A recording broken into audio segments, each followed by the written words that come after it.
Good morning, good morning, good morning, and welcome back to the Rise and Shine College Football Show. I'm your host, Jason Watkins, and if you love college football, you know you're in the right place. So before you forget, smash that red subscriber button, like our videos, and don't forget to ring the bell so you don't miss one moment of Hall of Fame college football. Welcome into the show, Hankster, Dakota Green. You guys are going to enjoy this one. I'm right sure of it. Got a lot to talk about. We're gonna if you didn't think that Lincoln Riley could get any softer, I got news for you. He just did. And yeah, this is gonna be a shit show, Hank. Yeah, that's absolutely right. The Riley we all know. Yep. Kind of blows up the narrative about Suck being a better job, so she wasn't scared of the SEC. Good morning. Hey, yeah, Dakota, good morning, sir. Welcome in. I'm telling you, we're going to get into that in just a second. Before we do, I got a couple of things I want to get into first. Good morning, Sooner fan. Thank you for showing up this morning. You guys are going to like this one. I'm going to get probably going to get a little spicy. We possibly we may end up having a guest or two on this morning. We may not. But we'll see. Neilio, thank you, sir. Welcome into the show. Good Thursday morning, Mr. Jason and everyone. Neil, thank you for coming in. I believe you're going to like this one as well. Thank you for the super chat. Yeah, mastermind. I think if we didn't realize how soft the dude was, you know now. Because you definitely are finding out here in the last couple of days as we're hearing that for the past couple of years, he's been trying to cancel this opener against LSU. It appears that he also has Colin Cowherd working to help him cancel Notre Dame too. Get him off the schedule. No more rivalry with Notre Dame. I'm telling you, folks, if this is where we're headed, and as you'll hear in a few minutes, I'm gonna run some of that stuff up there. I've got the audio on it. That's what took me just a few minutes to get on here because I was trying to finish it up. But wait till you hear this. But if this is where we're headed in college football, I'm just gonna say this right off the bat. If this is where we are headed in college football, this is why it will die. Because you don't care anymore about the things that matter to the fans, like rivalries, pageantry, playing really good teams. Colin Cowherd's explanation for this, and he always sounds like he's just so confident in it.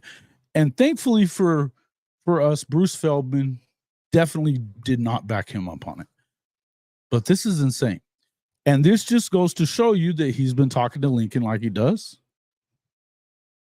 And they're trying to warm everybody up in Southern California and throughout the country that roots for those Trojan condoms. It's wild stuff, man. It's wild stuff. But he is absolutely still running. If you didn't believe or you doubted or maybe wondered if it was true that he was afraid of the SEC, it's a fact. We know that's a fact now. Because the challenge is not, most of these guys love the challenge. It's not supposed to be easy to win a natty. It's not supposed to be easy, guys. We as fans get really pissed off about it that our team hasn't won it in X amount of years or whatever it is. But guess what? It's not supposed to be easy. But that's what he wants. He wants it easy. We'll get into that in a minute. We'll get into that in just a second. Okay. SEC Mike, kind of high on OU. Yeah, I saw that. Slowly realizing those bitter Oklahoma fans might have been right about him. Yeah. Scared of her. Yes. That's the thing is, how would you really want to get rid of? I mean, the ones that you're starting to lose out on And it wasn't even just that one. He said something about like Florida State and Florida not playing anymore. And, why would you do that? You could make new rivalries. It's so crazy. Here's the other thing that I'll say on that one. And I agree with you. He didn't want to have to play SEC, which is why he left Oklahoma. I mean, there's a number of reasons, but that's the main one. He was not in on the decision to move. That's above any coach's pay grade. That's going to go athletic director, president, board of directors, all that stuff. That's not on the coach. They pay you enough to just go play wherever. But I also will tell you that when he did not know that USC was going to the Big Ten, they didn't know. He didn't want to be there either. Now, would he rather be in the Big Ten than the SEC? Yeah. It's not as competitive. Got a lot of travel, and it's cold, but it's not as competitive. Not as competitive. But I'm telling you now, what you started seeing at the end of once they lost to Notre Dame, when they got their ass drug in that Notre Dame game. And then they ended up, they were a missed 2-point conversion away from going 6-0 to 0-6 to finish the season. And you could tell what was happening there. Now, our boy USCJ, he was on there this morning saying that he is okay that Lincoln didn't want to play that. I understand USC fans backing him up. But we're going to get into it here in just a second. Before we do that, let's get into some of this other stuff real quick. Oh,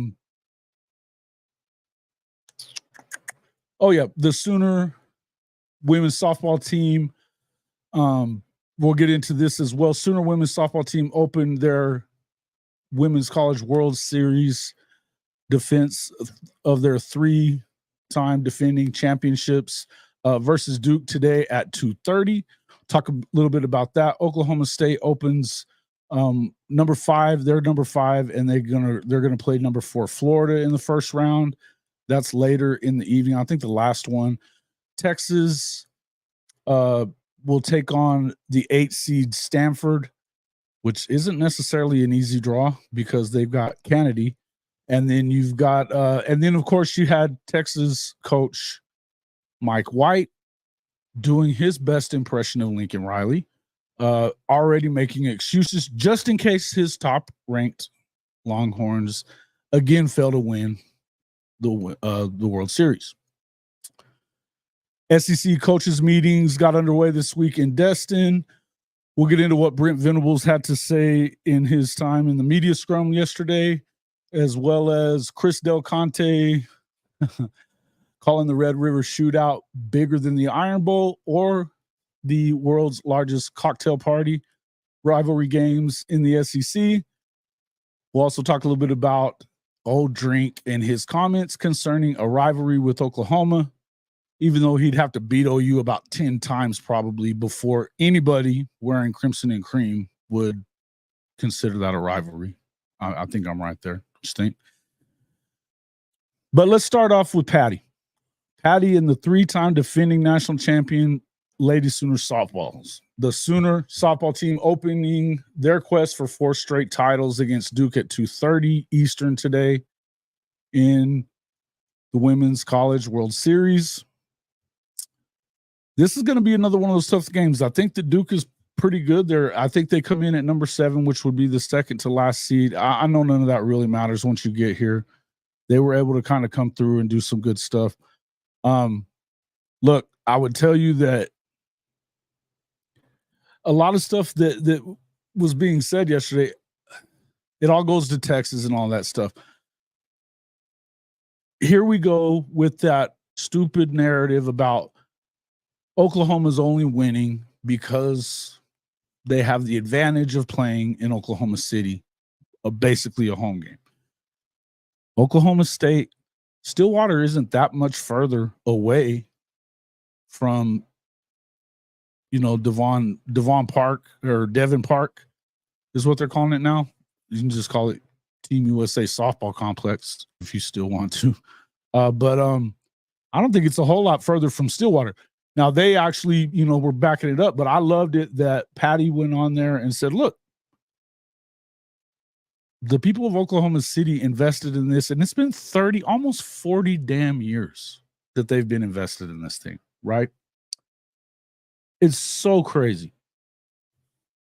Storms galore. Yeah. Okay. Well, we'll see what happens with it.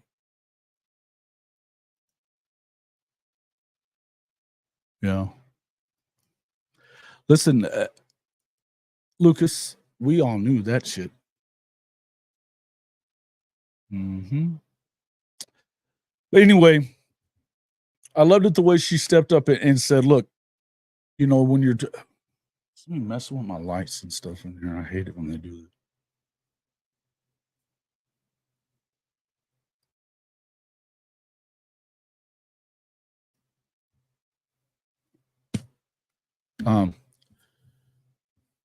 Well, as we saw, let's see what's let me find that let me find that damn thing and read exactly what he said.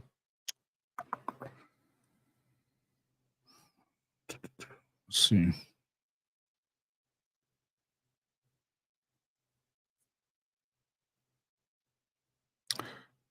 World Series should rotate from Oklahoma, but it won't in his time. And he was saying that it's definitely a advantage for the Sooners to get to play at home like they do. Look, you've been hearing this a lot the last few years. And obviously because they've been winning it. You realize it's only been in the last, they won one, 20 years ago? That was Patty's first one. And then they've won 6 out of the last 12, including the last 3.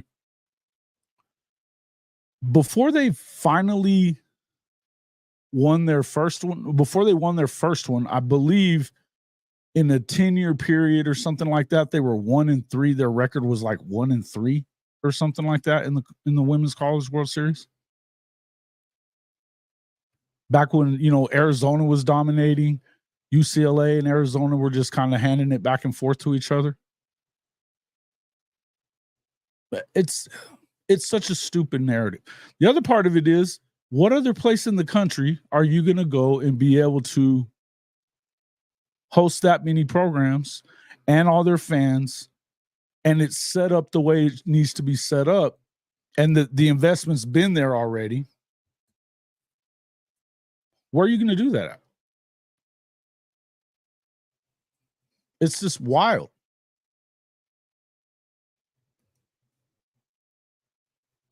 Okay. And it's still not much difference, right?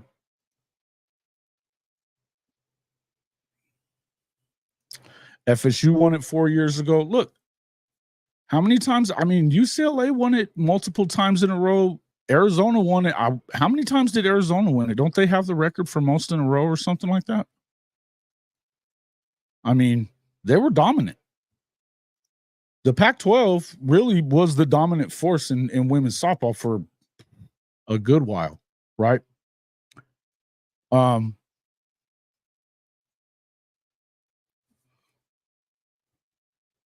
then it's always something with Mike White. It's always something with this guy. But last year you had FSU throwing a shit fit about it after they lost. You had them there. Apparently, according to, I think it was you Sooner fan that was saying that. Okay, so Arizona has 3 in a row also. Okay, cool.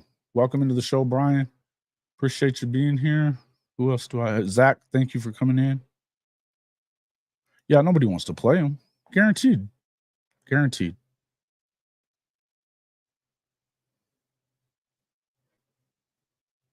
Kerwin. I need to talk to you, Kerwin. We need to talk after this. In fact, maybe you can call in at the last hour or something if you have time today. I'll hit you on a break or something. But we need to talk a little bit about Otis Taylor. And tomorrow, like the last day to send something in, give me a holler. Anyway, wild stuff. To me, I don't know if they're going to win it. I think that this is the one time, just like I said the other morning, I think that this is the first time in this 4-year period that you didn't really just think that they were going to get it done, right? Or you didn't know for sure that they would, right? But I think that they are, as Patty said yesterday, this is her best and most. She's more proud of this group of seniors than anybody else, and they definitely have a flair for the dramatic of making plays when they need to make a play, getting hits at the right time. Their pitching concerns me. Kelly Maxwell's good, but she's not always good, and she tends to leave them over the middle of the plate sometimes. Again, they're also probably the best fielding team in the country, and they're still one of the better hitting teams in the country too. But it's all about getting timely things, and the fact that they're just clutch. They're just flat out clutch, right?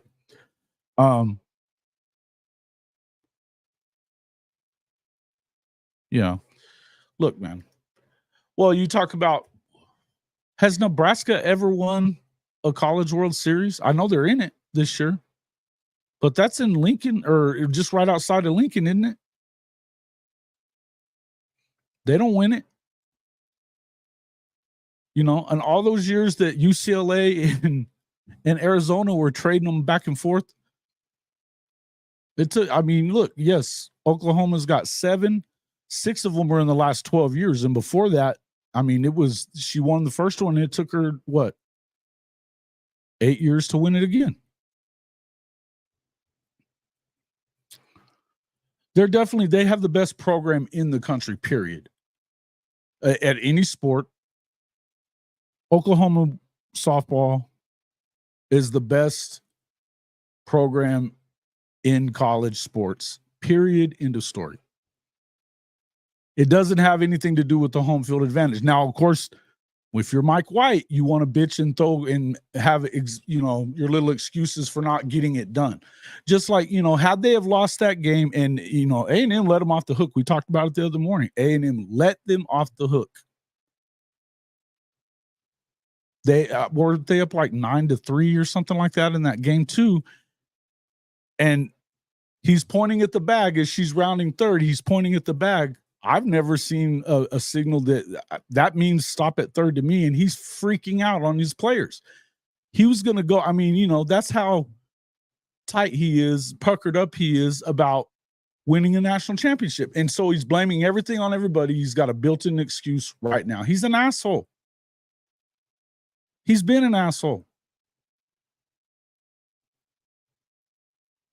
I hope Kennedy lights him up today. I think she very well could. You get knocked out of this thing pretty early. Let's take a look at what I meant to throw those up on the screen.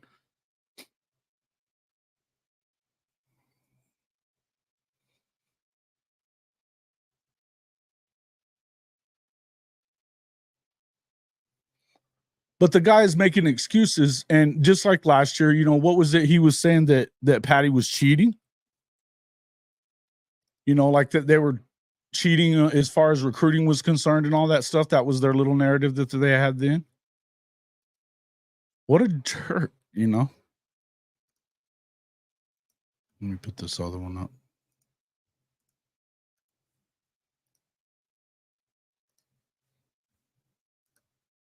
But it's just because, obviously it's because you can't beat her.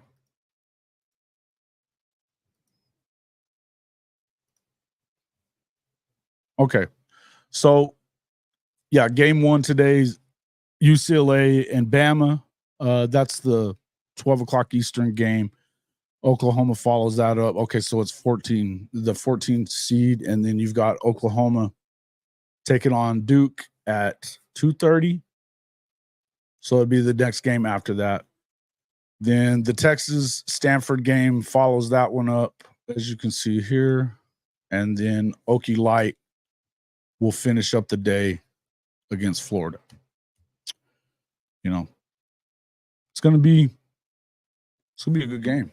It's got a good day of games, I should think. But I would think that, that's Stanford as a freshman. That girl gave Oklahoma all they could handle last year playing them. So I don't think it's just going to be the easiest thing in the world there. Anyway, to me, I think it's pretty clear that, the guy just, I don't know what it is with Mike White, but the dude is hell-bent on trying to make every excuse that he possibly can. Yeah. No, I don't. Mm-hmm. Mm-hmm. Morning, Mom. Morning, Mom. Yeah, I wish she would have. Yeah, I wish she would have. Academics are important to her, I guess.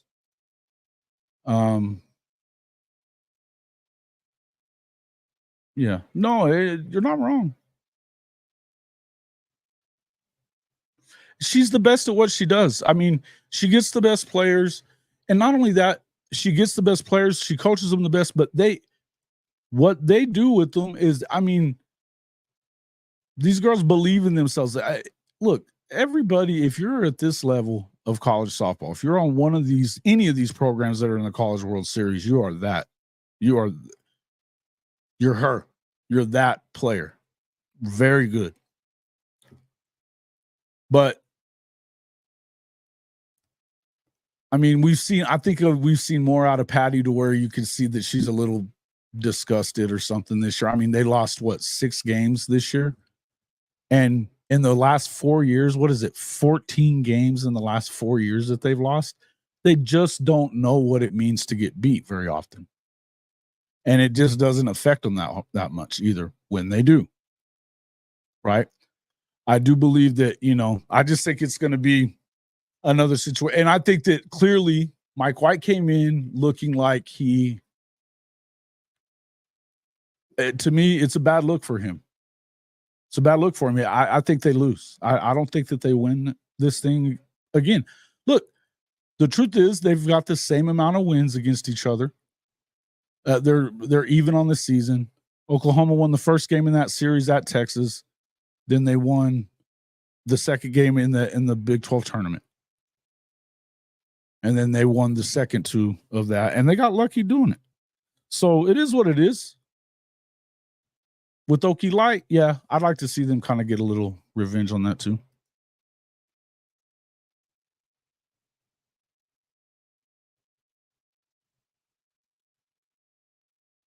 What are we talking about?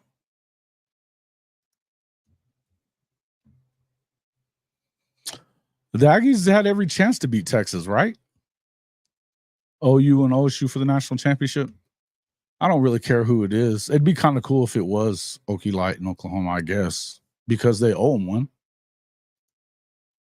But boy, if they were to lose it to them, that's not a good way to leave. But I tell you this though, I'm not worried about it. I really believe that it's their turn. They're going to do it again just to piss everybody off. And I think that every time it's always happens.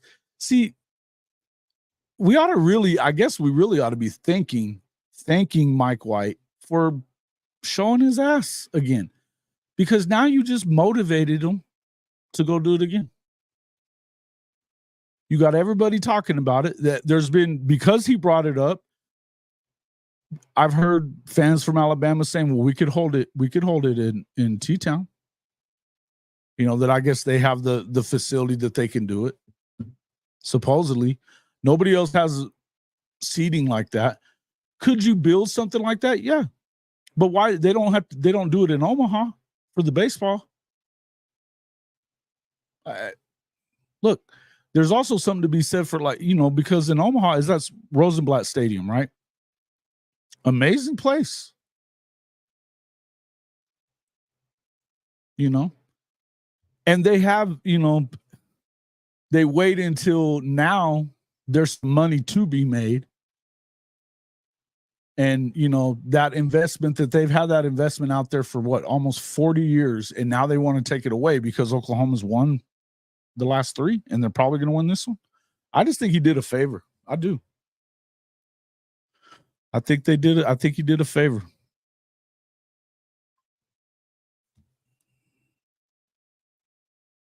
First 3 OU games this season will be afternoon and evening games. Yeah. I hadn't seen that yet. I was going to go through and look if they had released that yet. Hey, Bishop Frank, what's up, my man? Good to see you. Good to see you. Listen, with transfers and recruiting, I mean, don't tell me that. I mean, until they sign on the dotted line and he gets them, all in there, you're going to tell me that now that there's some open spots because you've got all these seniors leaving, you're not going to be able to get. Look at that freshman they got. It's the manager of the Dodgers' niece is like she's going to be unbelievable by the time she gets out of here. Unbelievable. They'll be fine. They'll be fine. There's only one, and it ain't state.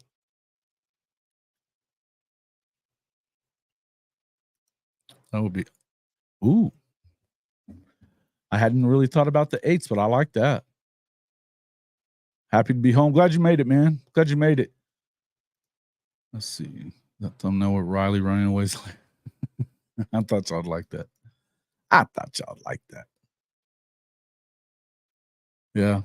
She's pretty much running the whole way.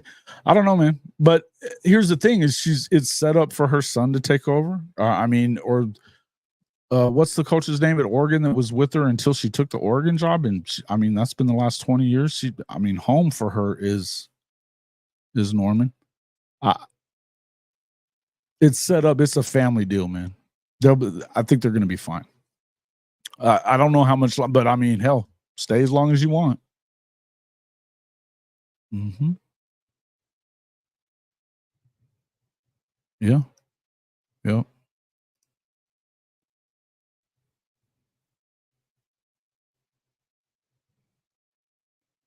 Yeah, but they're number 8. They still haven't been that great this year. They've got her.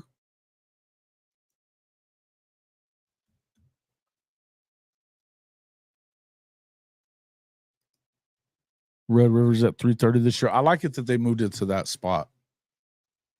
Melissa Lombardi. Yep. Love it. Excited for, and she's got Oregon humming. She's got them humming. They look good. They look real good. I think that, again, I feel like you're in a good position if you're Oklahoma still moving forward. But look, now you're starting to get, what was the Arizona coach's name?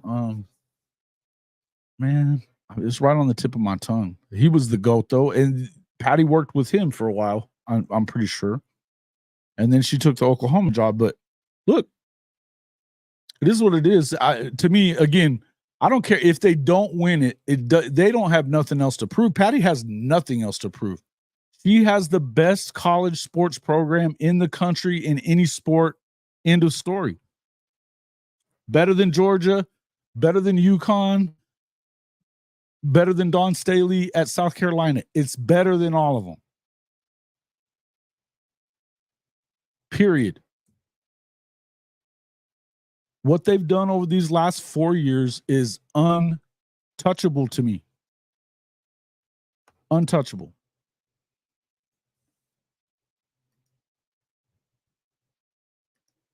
Sidney Romero. Yep. Okay, Penn State wrestling. It's not okay. I guess it is the same. I'm not a big wrestling guy, but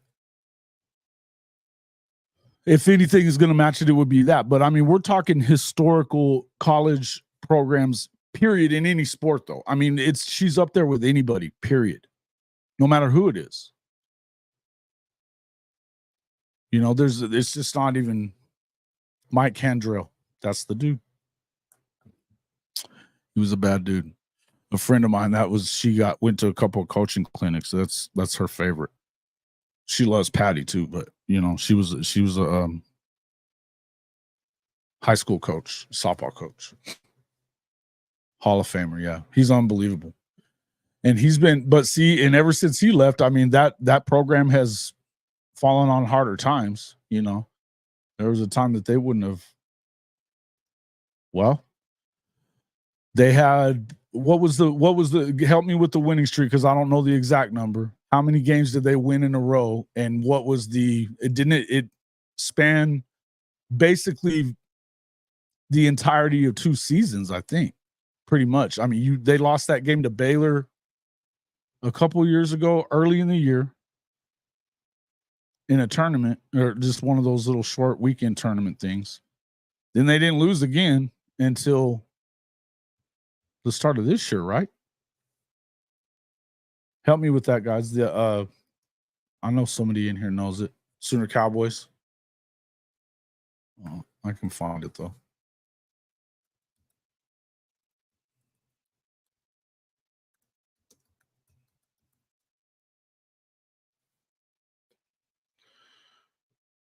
Yeah, they went 61-1 last year.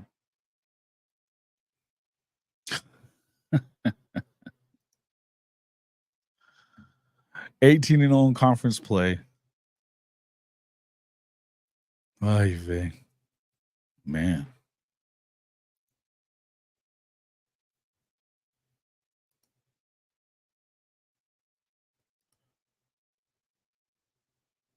Yeah, they ended up winning 74 in a row. So they lost that game early in the year last year to Baylor, and then they didn't lose again. 73, 74 in a row, 73. Yeah, let me make sure. So that's more than UConn had in basketball. That's more than UCLA ever had too. Or isn't it? Let me make sure on that.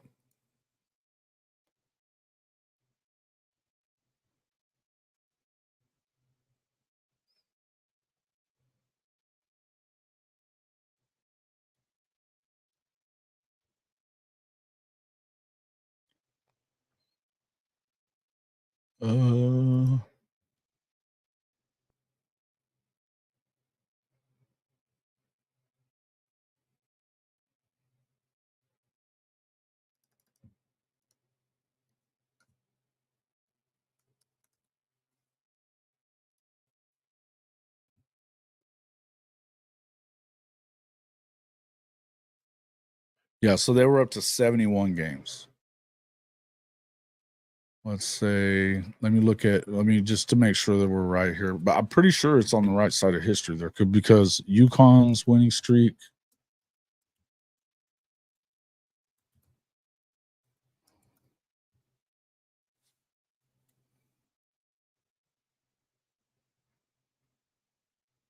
Never mind.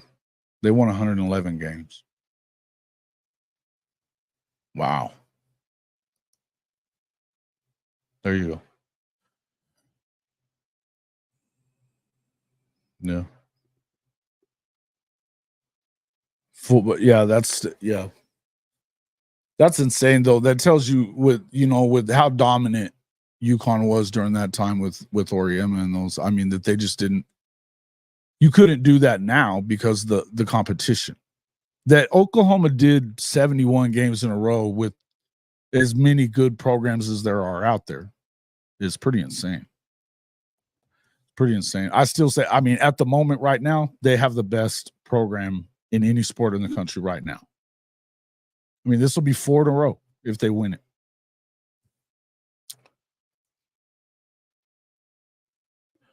How are we feeling about drawing? Are you talking baseball, Connor? Yeah. And with the portal, yeah. Well,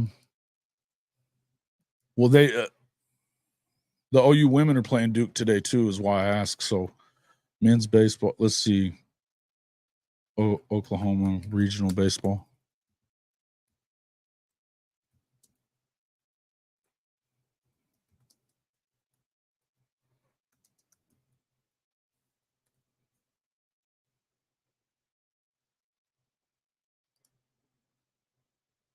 Duke is good.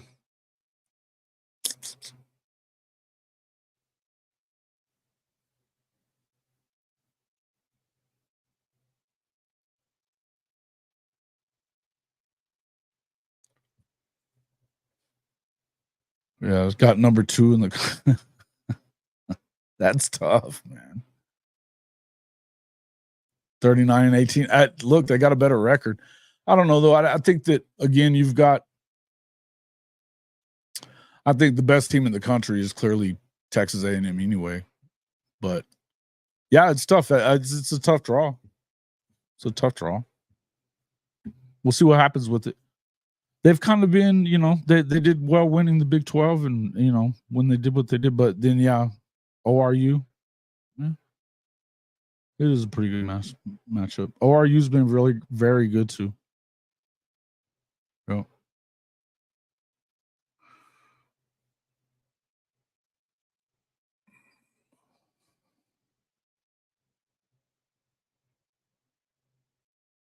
I don't know. No, I don't think so. A stadium? Probably not.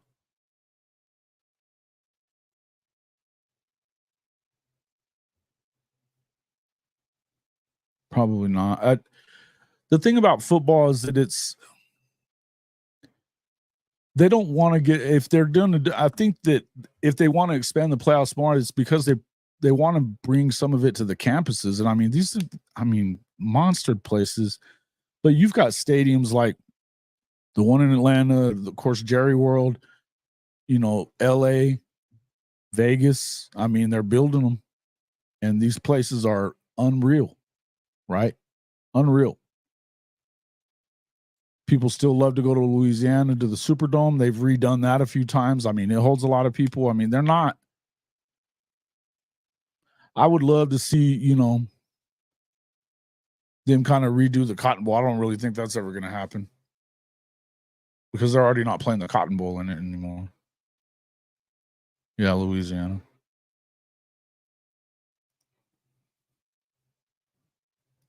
Who's in it? Salute to the Mackey podcast. Are they in here? Did I miss them?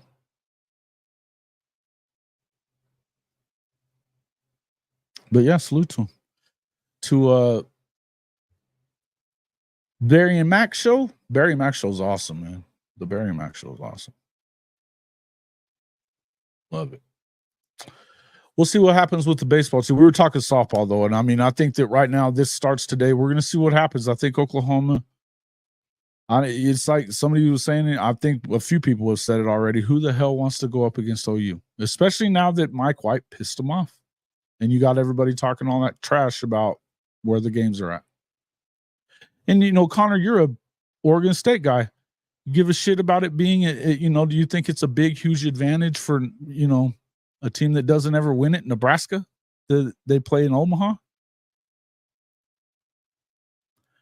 I mean, you guys have won more than they have. You know what I mean? One of the best programs in the country, Oregon State. It's a silly narrative. Nobody else has built the thing to do that. Nobody has the infrastructure to do that. It's just crazy.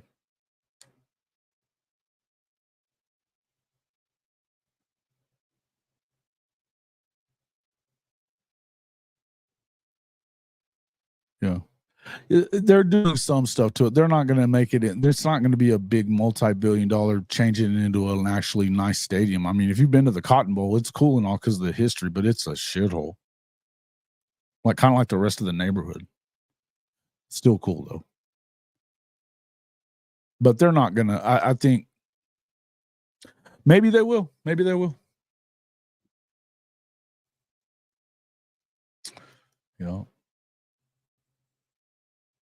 They're not going to abandon that. No. And a lot of the bowl games are already being there. I don't think they're going to, I don't see the College Football Hall of Fame is cool. I love it, but it's not the same as the NFL Hall of Fame, which, by the way, who the hell watches that game? The only reason that they have that is because they have a preseason game, but it's a preseason game. And it's because it's Hall of Fame weekend. They're enshrining players into the hall. Which, by the way, if you care about injustices in the NFL, get out there today, write a letter of recommendation and send it to the Hall of Fame for Otis Taylor, former wideout for the Kansas City Chiefs. Please. It's a travesty that he is not in the Hall of Fame. He is so absolutely deserving, underrated. It's bullshit. Bullshit. We're not going to get into that right now. Okay. again, I do think that Mike White did Oklahoma a favor. I think they did. They did them a favor. We are at 40 minutes. Let me see what else we're gonna get into now. SEC coaches meetings. Let's get into that a little bit. Got underway this week. You heard a lot of stuff. We were kind of talking about it the other day that, Greg Sankey's comments have not been anything that you really can kind of tell what's going to happen as far as the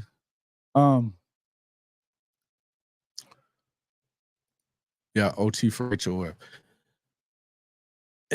We don't really know what's going to end up happening with this settlement, House versus NCAA. We know that you're going to go to payer plays, paying players on a revenue share basis. There's still a lot to work out as far as all that goes. I think one of the things that came out that interested me, and it kind of somebody was in here saying you're not going to go to an NFL model the other day. But one of the things that came out in what he was saying the other day to me I was like, whoa, was that they're about to have an injury report in college football now that you have to turn in, just like the NFL. And what is that for? For sports gambling. It's all turning into money, which is why I would say, again, we're going to talk about Lincoln and all that stuff in a minute. But what Colin was saying and what Lincoln was saying, this idea that everything new is the way to go is not the way to save college football. I'm not saying not to pay players. You guys know I am pro money for the players, for the athletes. They're the ones that generate it. But I don't like the idea of getting rid of the pageantry that surrounds college football. I hate the idea of losing more rivalries. You realize it's been 12 years since Texas and Texas A&M have played. That's insane. Insane. Oklahoma and Nebraska haven't been playing all during that same time. And actually longer than that. They've played a couple of times in that time, but it's not a yearly rivalry anymore. It should be. Now Okie Light no longer going to get to beat up on little brother anymore. But there's things that new isn't always better. It's not always better, guys.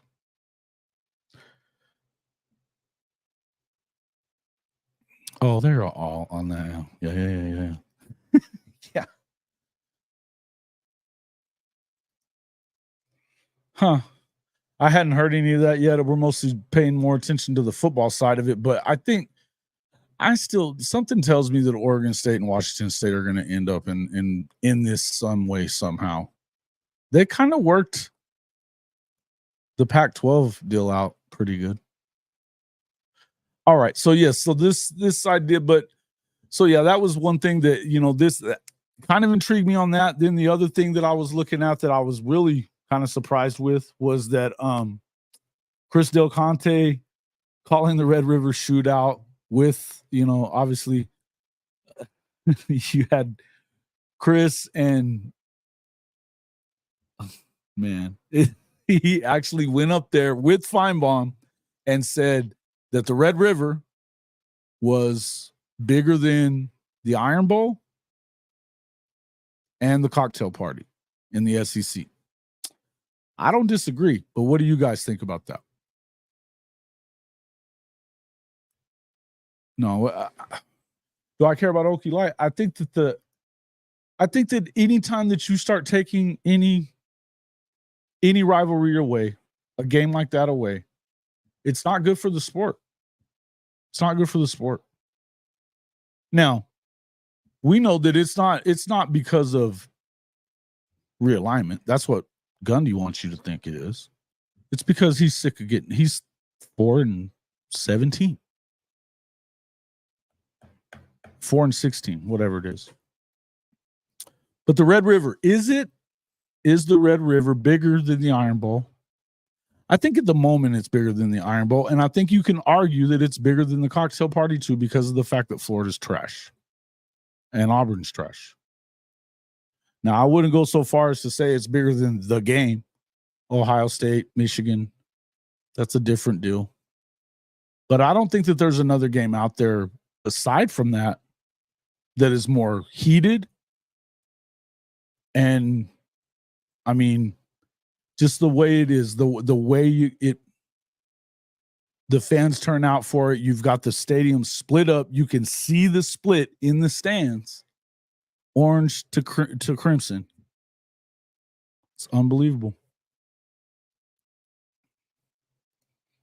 Mm-hmm. Stands beside the OSU Michigan game. Yeah, I think you're not wrong. The other one that I would probably throw up there, Army Navy. Even though, I mean, Air Force beats both of them usually, but the rivalry part is pretty cool. The way that they do that, it's a cool game.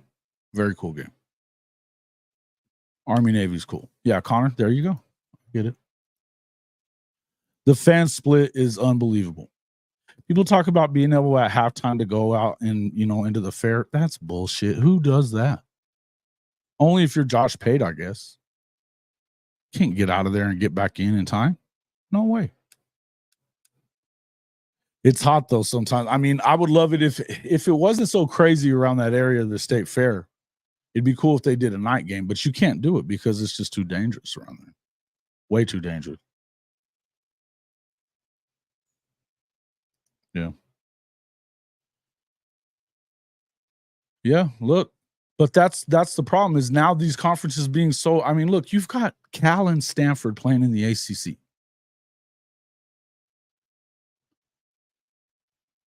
The Civil War is pretty cool. The Apple Cup is cool. I agree.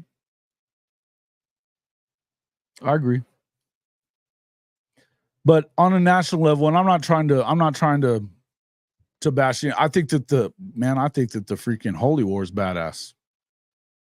Pretty cool stuff. I can't stand Utah right now. I like Coach Witt and them, but their fans are killing me here. LSU versus Tulane, Red River shootout there, Kerwin. The shootout. Yeah, vastly underrated. I believe so too. They do. I mean, their schools are 25 miles from each other or something like that. Maybe not even that much. Who's going to watch that crap? Who's going to watch it? Mm-hmm. But, okay, you say that BYU and Utah fans hate each other something different. It's not different than Oklahoma and Texas. It's not.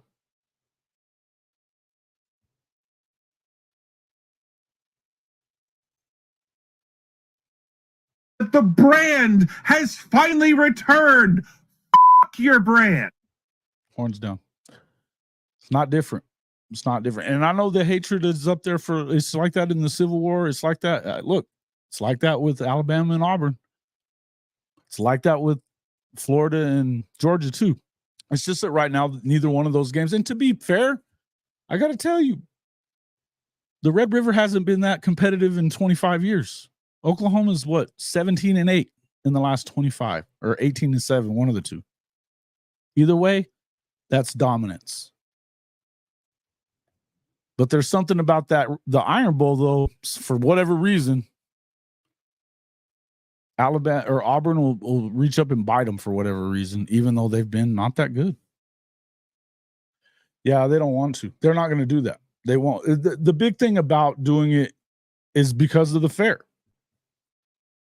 And they are remodeling the Cotton Bowl. And the Cotton Bowl is, I mean, I will say this. When you walk in there and you watch that game, it's definitely special.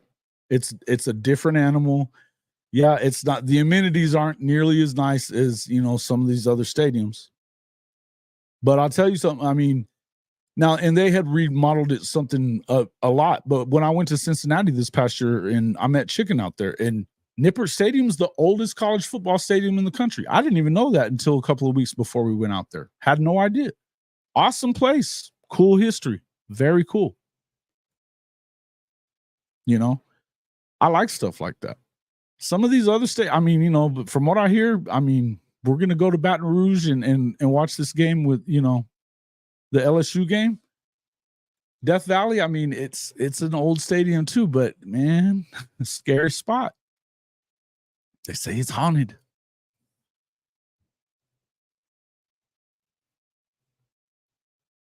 What would be a great place to watch a national?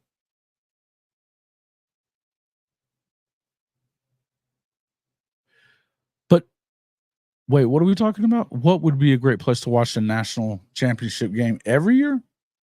I don't know. I think that I mean, the Rose Bowl, if you've never been to the Rose Bowl, that's the other thing. That's the most unbelievable place there is. And I mean, UCLA sucks, but the Rose Bowl is the real deal. I could care less about the Coliseum.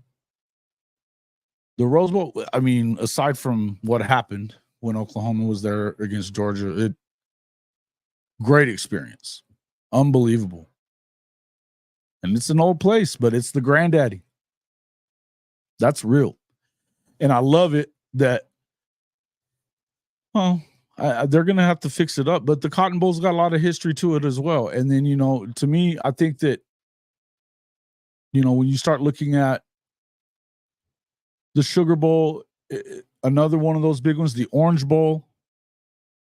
Oh, these are big time. I mean, if you lose sight of all of these things, and I mean, because of the playoff, I love it that they're going to continue rotating to those places.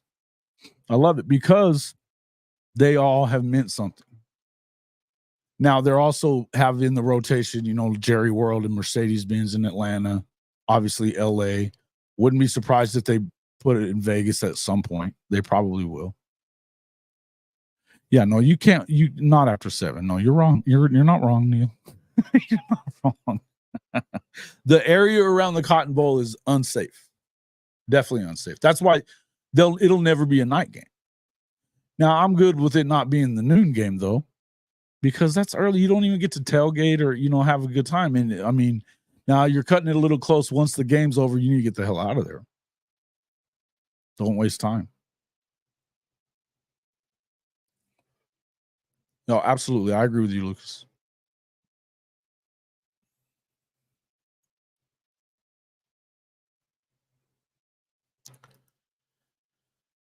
Those people have lost their freaking mind. Well, I'm not going to get into the Utah stuff today. We've got lots of stuff to talk about. So, but yeah, those people have lost their mind. I love Wild U. He's one of my boys.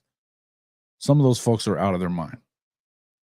And Tony Altimore didn't help. All right. So, Red River game, where does it rank? I mean, obviously, mostly everybody in here being Oklahoma followers. I know where it is with you, but for you other guys, do you think that where does it rank against those other SEC bowl games? I was hoping that I was going to get hold on real quick.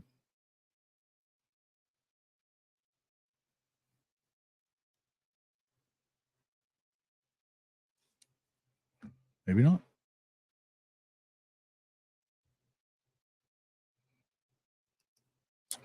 Okay, so that BYU Cotton Bowl in 96. Yeah, so the Cotton Bowl is at Jerry World though. Now that the Cotton Bowl at the end of the year, they don't have it there anymore.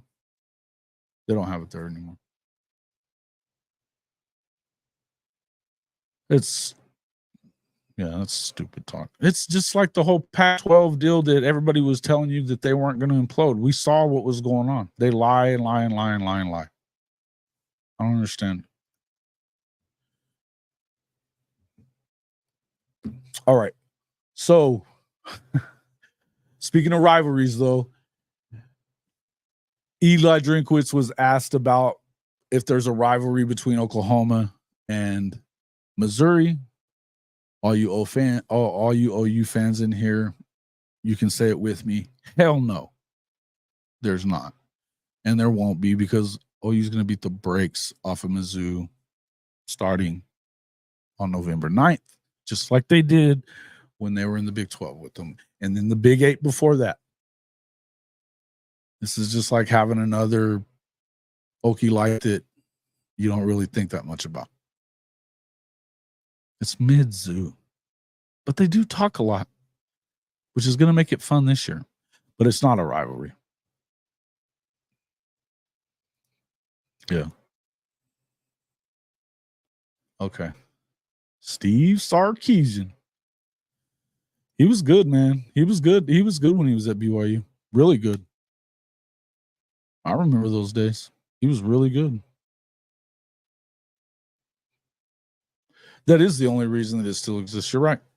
And that's the reason that they're doing any of that remodeling. You were right about that. Whoever said that earlier, that's absolutely correct. They would have probably, they would have torn it down by now.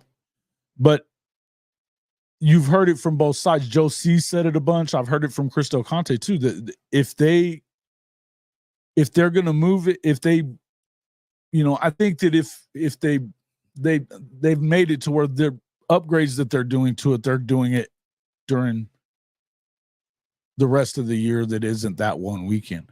But they would never be okay with I don't even think that they would be okay with doing Jerry World for a year or two while they, went in and did the remodel. I don't think that's that last I'd heard, they were like, no, not happening.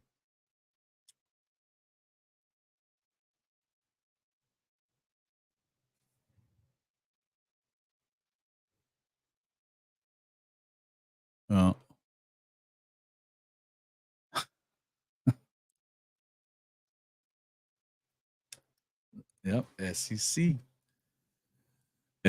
time. Yeah. So July 1st, they announced it yesterday too, that I guess June 31st they're going to do a party in Austin, and then of course the next day in Oklahoma.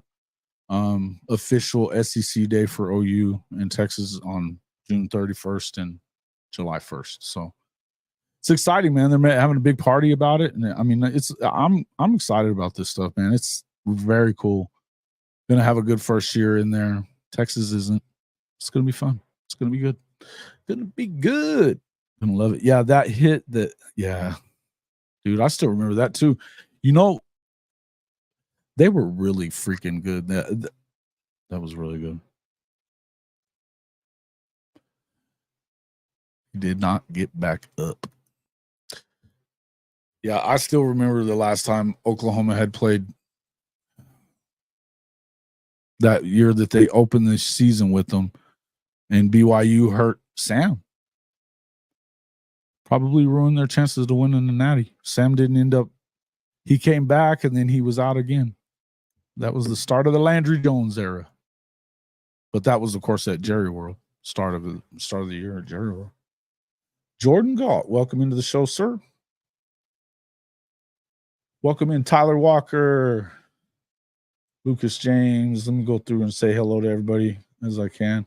Obviously, Kerwin, Mars Jams, Sooner Fan 71, Hankster, Kerwin.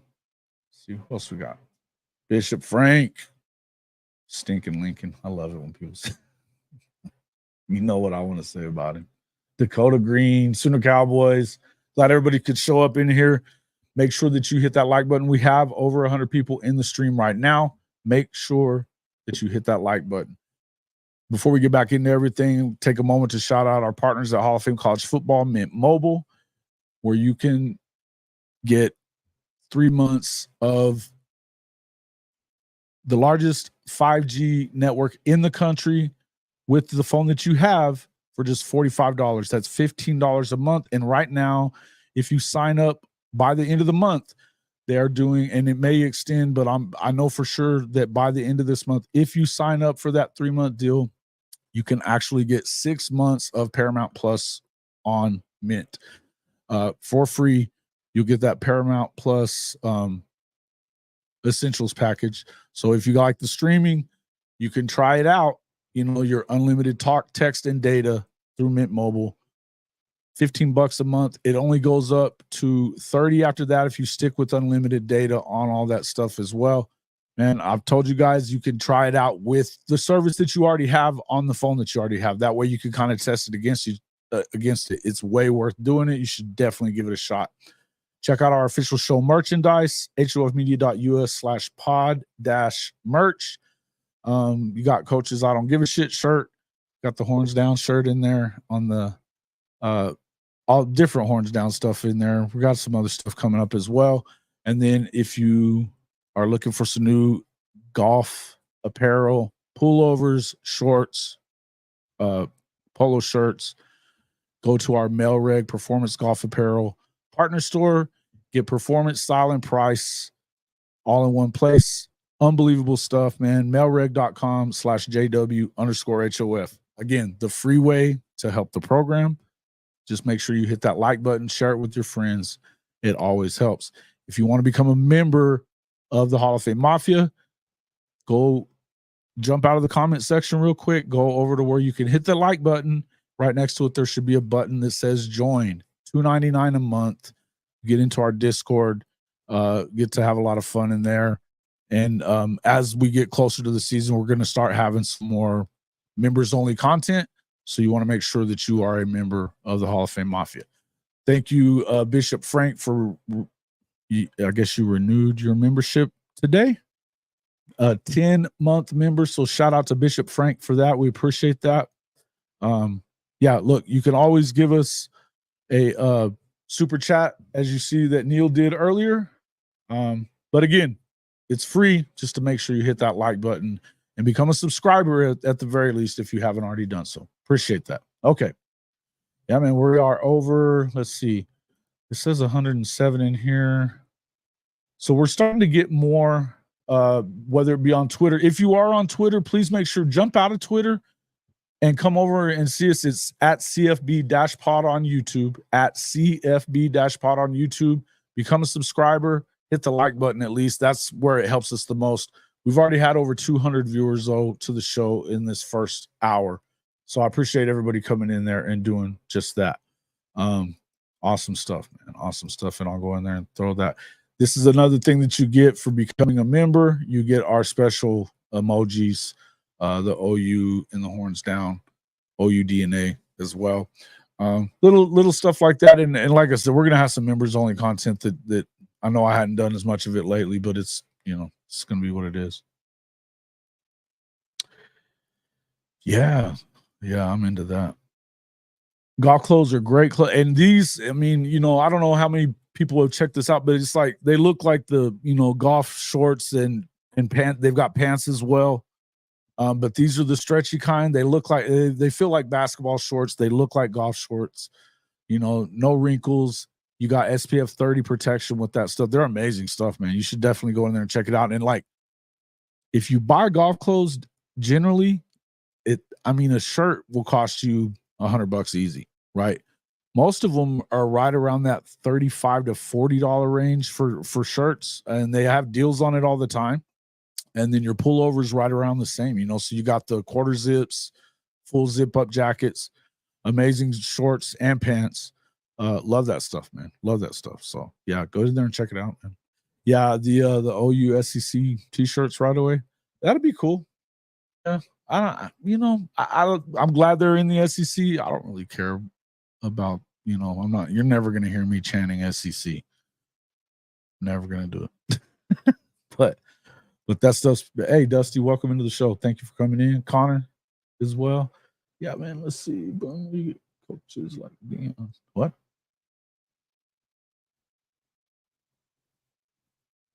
What are you talking about?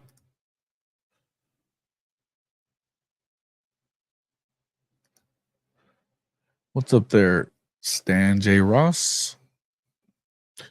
Welcome in. Welcome in. All right. Let's talk a little bit. In fact, let me just share this screen too now. I'll go ahead and do that since we've already been going for a little over an hour now.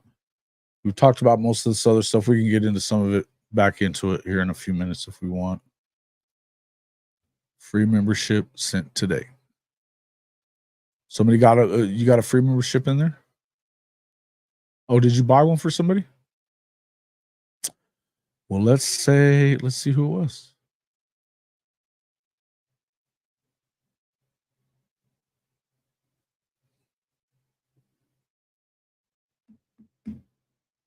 Yeah, me too.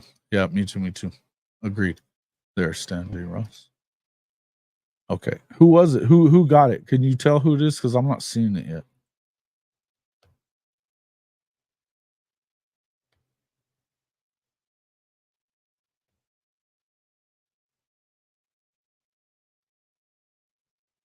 Anyway, whoever it was, make sure you shout out to Bishop Frank and welcome into the family.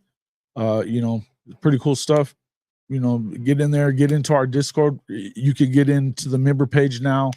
Look at whatever we've already got there, and then you can get that link to be in the Discord as well. It's a lot of fun just in there. We do a lot of chatting back and forth and stuff, especially these other guys are like super always in there, right? Yeah. Let's see. Done. All right. So if you noticed yesterday, there was, Saturdays Down South reported that Lincoln Riley, what a clown, had been working for the past 2 years to cancel the game against LSU that they're having at the start of the season, trying to cancel the game. He went so far. Let me find it real quick.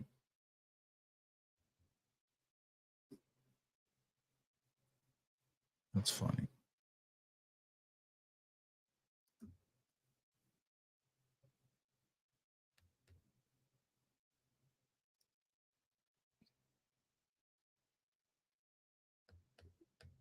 I love this website, but I don't know why I didn't already have that up.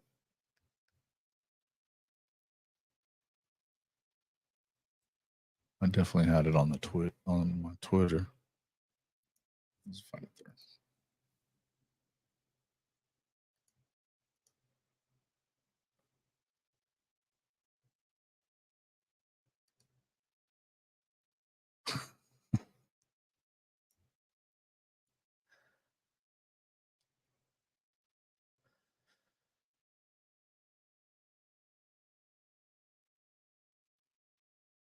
People are liking the thumbnail for this show.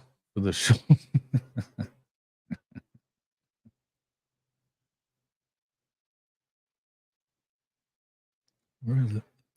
There it is. So Matt Hayes is the one that reported it. And then of course you've got a lot of salty USC fans over it.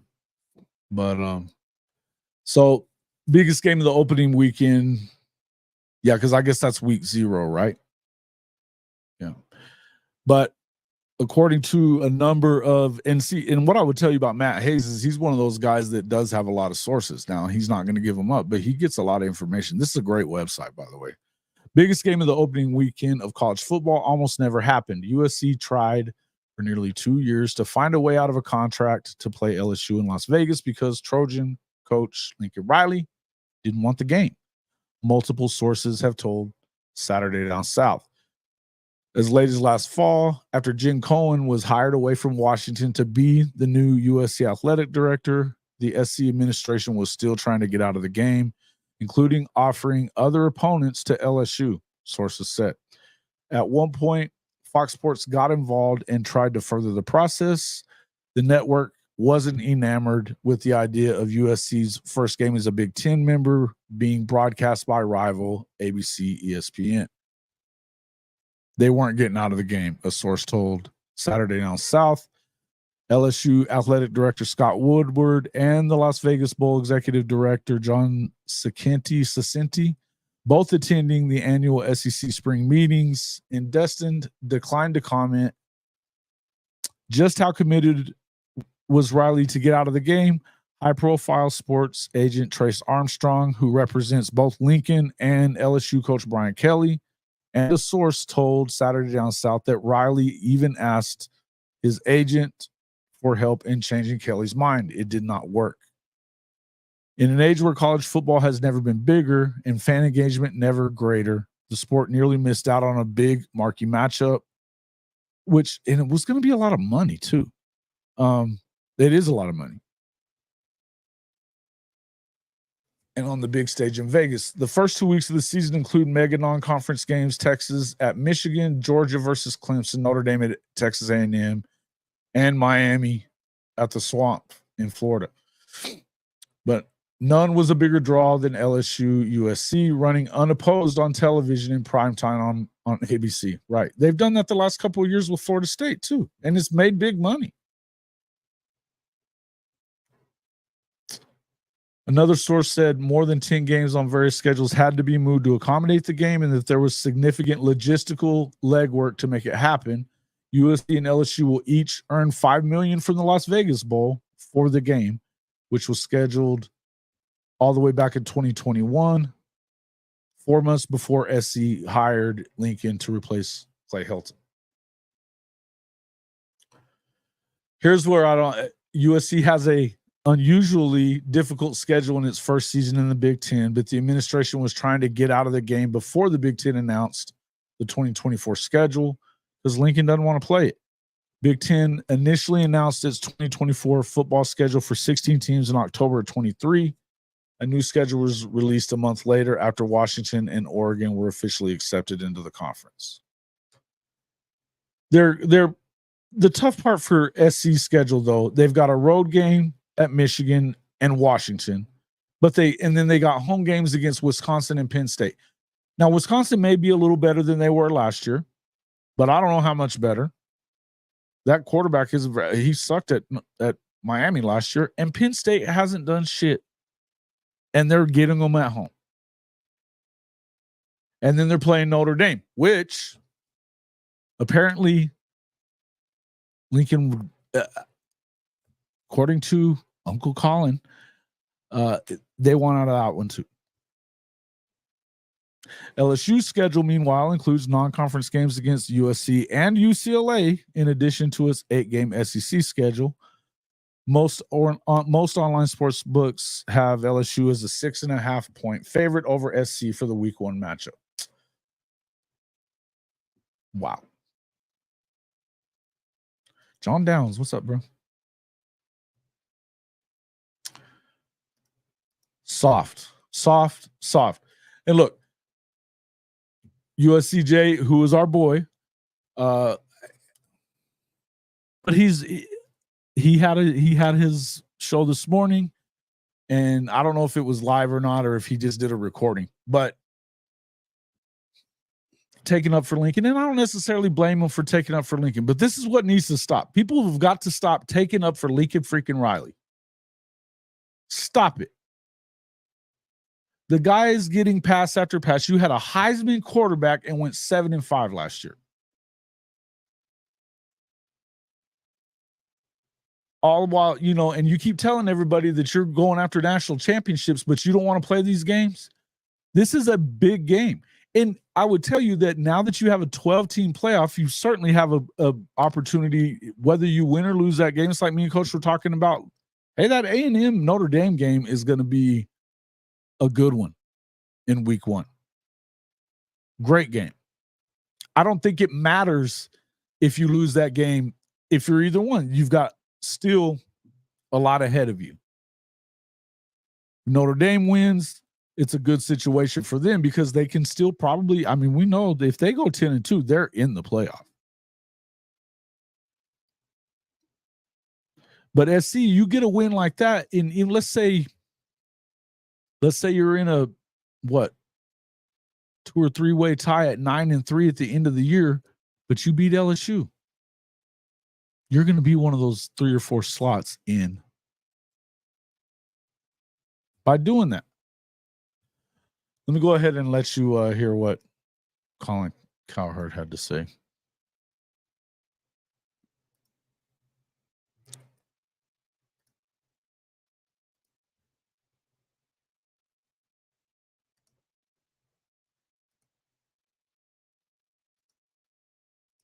Forget LSU off the schedule. Do I have to, with a stronger conference, more brutal road games, a 12-team playoff, a tougher conference championship, I'm kicking Notre Dame off the schedule? I heard you say that when I was getting mic'd up, and I was like, literally, that is blasphemy. It is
just So you think it's preposterous? I think that is like if you really wanted to protect, let's try to get undefeated or do whatever, you should have just joined the Mountain West.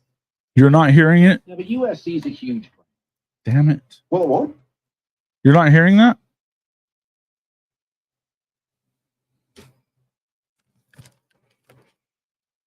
I don't know why. It should be playing the video. Let me try. Let me do one other thing. I'll do something else then. Damn it.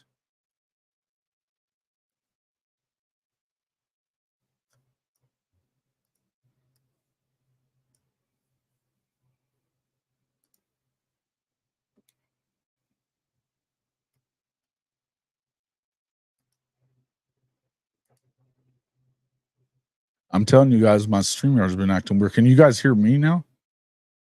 Oh, you could hear the video?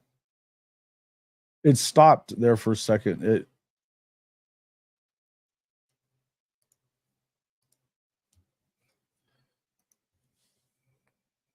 Okay, you can hear it now. All right.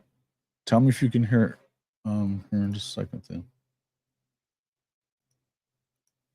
I'll let you restart this one and then, because what he says is just silly. Forget LSU off the schedule. Can you hear that? Do I have to, with a 12-team playoff,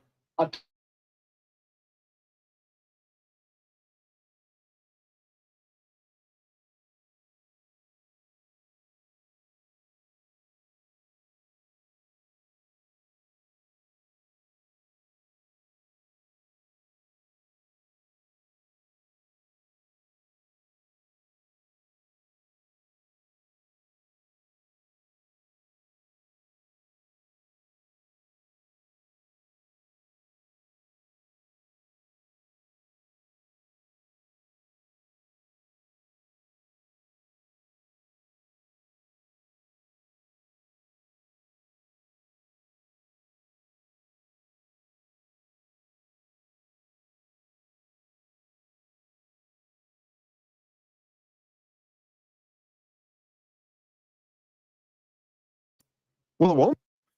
Again, it stopped? You're kidding me. Shit. All right.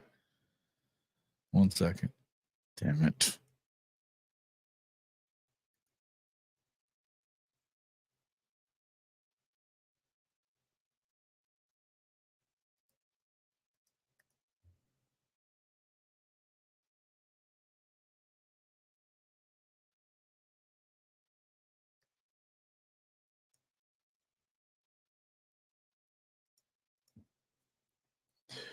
My StreamYard's been acting up, man. It kicked me out the other day. Y'all can hear me, right?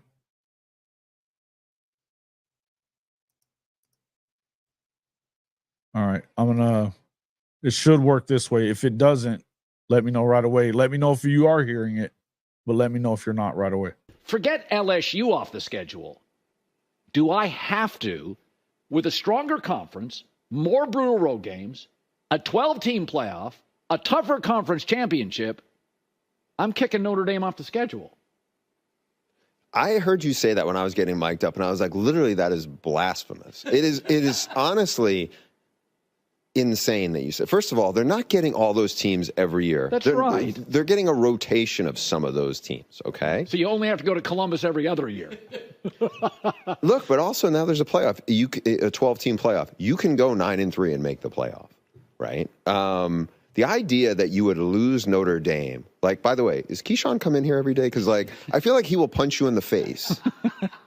And everybody go, oh, why's Colin got a broken jaw? Well, because he said something just preposterous. So you think it's preposterous? I think that is, like, if you really wanted to protect, let's try to get undefeated or do whatever, you should have just joined the Mountain West. Yeah, but USC is a huge brand. Well, it won't.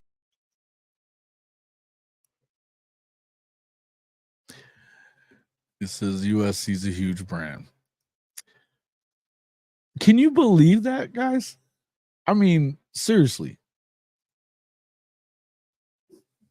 And you know where that had to come from. So let you listen to the second piece. Oh man, is it not done? All right. Give it just a second. All right. So not only does he not want to play the LSU game that they agreed to, and they're getting $5 million for, that's help you buy some players. They haven't been very, the portal they've struggled with. He struggles with, recruiting. He still isn't getting all these elite guys that he keeps talking about. But yet everybody still is giving Lincoln this pass. Look, I understand that they got Danton Lynn in there. They got another guy. But look, they don't have a lot of guys there. But the other thing that got me, I was watching Blake Ruffino's show from yesterday. He's got that second show, not the one with Joe. It's a different show that he does on his own. AYS is what it's called. And he was talking about he's still giving him a pass. I still think he's one of the best coaches in the country. Why? I understand if you're a USC fan why you would think that, but we're talking about LSU. He's like, I don't think that it's because they're giving him a pass for not even wanting to play it. And when it comes to USCJ, I don't understand that part either. This shows you that he's lost his edge in his competitive drive. It doesn't even make sense that you wouldn't want to play this game. But it damn sure tells you everything that Oklahoma fans have been saying since he pulled the shit he did. Folks, if you are not just grateful, if you're an Oklahoma fan and not on your knees happy that Lincoln Riley did what he did, you should be now. This goes to show you that he wanted nothing to do with the SEC. That was a huge part of it. He was pissed off that he wasn't asked about it or anything like that. He didn't want anything to do with it.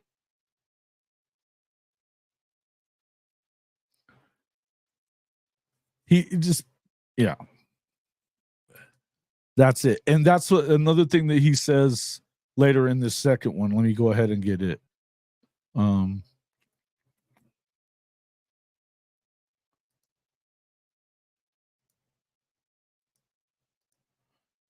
uploading that one and then we'll play it as well. But that's what he's kind of talking about there is that, he continues with this. It's not only that he didn't want to play LSU, their most traditional rival, their most heated rival, and I would say even more so than UCLA. I mean, yeah, that's their crosstown rivalry or whatever, but UCLA never really competes on that. They hate Notre Dame. They didn't want to continue playing. They were pissed off that the Big Ten eventually ended up letting Washington and Oregon in because they didn't want them in. Did not want them in. On top of that, Compared to the Nittany Lions, the Buckeyes, Michigan, and then I got Oregon, but Washington. You're not getting all those teams. You're getting like one. Like, look who their schedule is. Look at this. I'm going to give you, because I like weather. I love weather. Okay. USC plays in warm weather. I just added Ohio weather, Michigan, Nebraska, Iowa. You added football weather. And I got stuck having to take Washington and Oregon weather. So I'm thinking to myself, do I need Notre Dame in November where it's 9 degrees in South Bend? At some point, I want to take care of me. I could have a schedule. You can take care of you all games. You want. You're not taking care of the USC football fans now. Fans. You think they're not going to show up to the Wisconsin game at the Rose Bowl? No, I think they will be there. But I think if this is a program that prided itself on not playing any FCS or power. Yeah, what did they get them? Alabama's out here scheduling roast beef tech and winning natties. What did it get USC for being altruistic and thinking macro? That's not what hurt USC. USC hurt USC.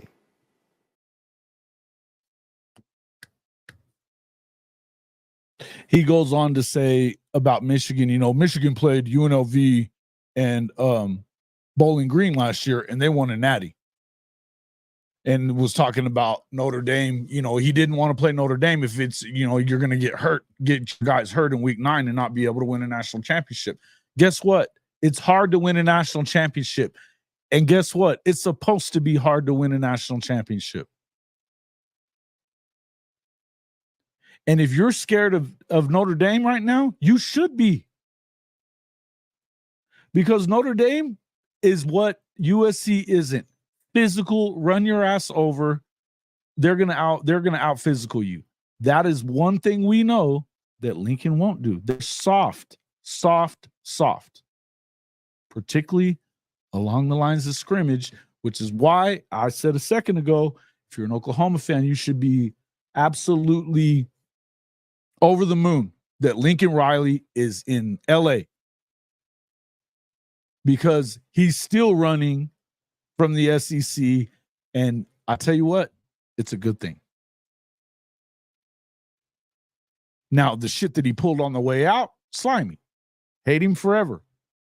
But this is, look, I'm not taking shots at USCJ. I understand why you would want to support in what you do.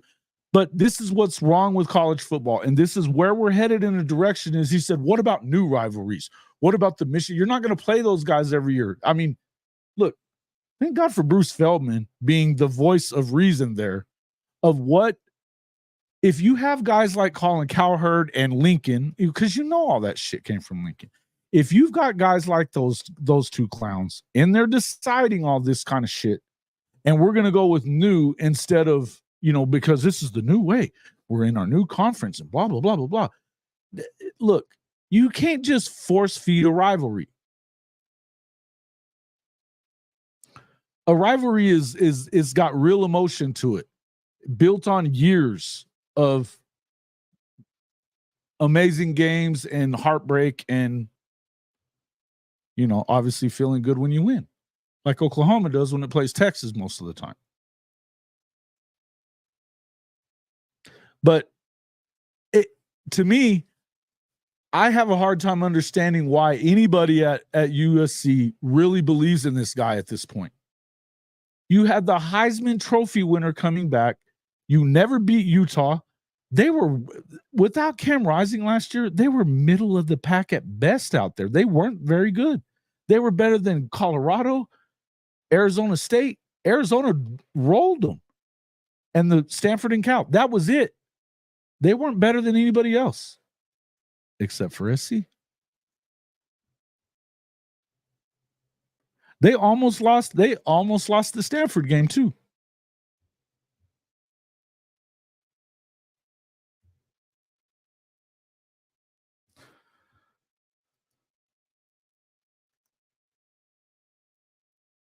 Yeah. Yep. Coming around full circle. They just don't want to do it. It's unbelievable, right? No, and I mean, and look, ever since he used to, the thing about Colin Cowherd is he knows that he can get the Oklahoma. I mean, anybody who works in the national media or even YouTube people, they know that if you poke at Oklahoma fans, you will get a rise out of them. And it's good for your engagement. You're going to get a lot of engagement off it. Talk shit about OU. This is why you're seeing a lot of SEC media folks and such hating on Oklahoma. You heard it earlier, or I heard it on, and I watched a lot of different stuff last night, but it feels like, I guess it could have been that SEC podcast maybe. And they were talking about how, well, and the guys at Sooner Scoop were saying that BV was in the media scrum down in the, but Sark was up on the dais, at the podium and all that stuff for a while. They're loving on Sark, right? But they know that you're going to hear, every time somebody said something stupid about Oklahoma, and now you're finally starting to get some of them that know anything, like SEC Mike. He's been being a lot nicer about them lately. He thinks that they're a playoff team as long as their offensive line steps up. I told you the other day, the same thing out of the guy from SEC Unfiltered, Cole, what's his name? He said he'd die on the hill. But they still are loving on Texas. For whatever reason, they're loving on Texas. But they know that if you mess with OU and talk shit about OU, Jackson Arnold or BV or anybody, you're going to catch hell from Oklahoma fans. Absolute hell. The Twitter horde is real. It's real. But yeah, we will be on. Yep. Neil. Yes, sir. What's up there, Ryman?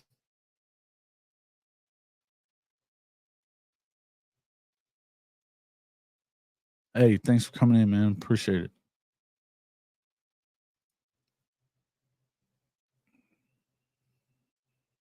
He doesn't want the challenge. That's exactly right. That's what I'm saying is he's whatever competitive nature he had when he first took over, and they were, because it was coming easy because the Big 12 wasn't very freaking good.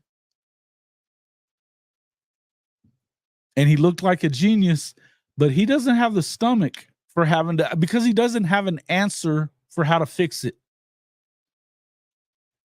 To me, it was weird to me, and I said the same thing to USCJ. I don't know how much of it he listened to, but I was like, but why go halfway? Why would you get rid of Alex Grinch and keep Benny Wiley around, the yoga instructor? Why? When you were soft.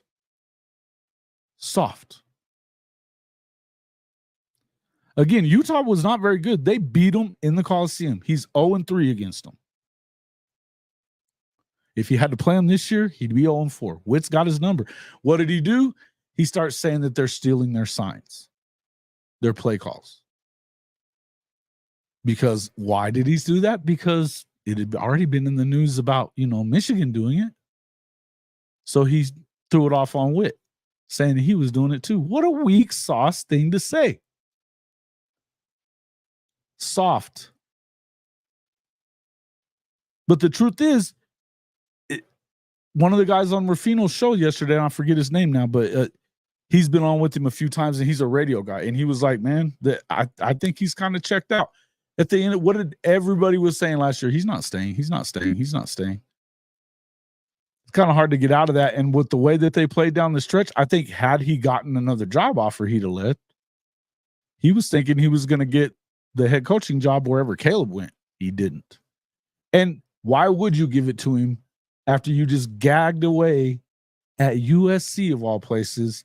You couldn't win more than 7 games. When you started 6-0, you only won 7, and the Heisman Trophy winner was standing upright at the end of the year.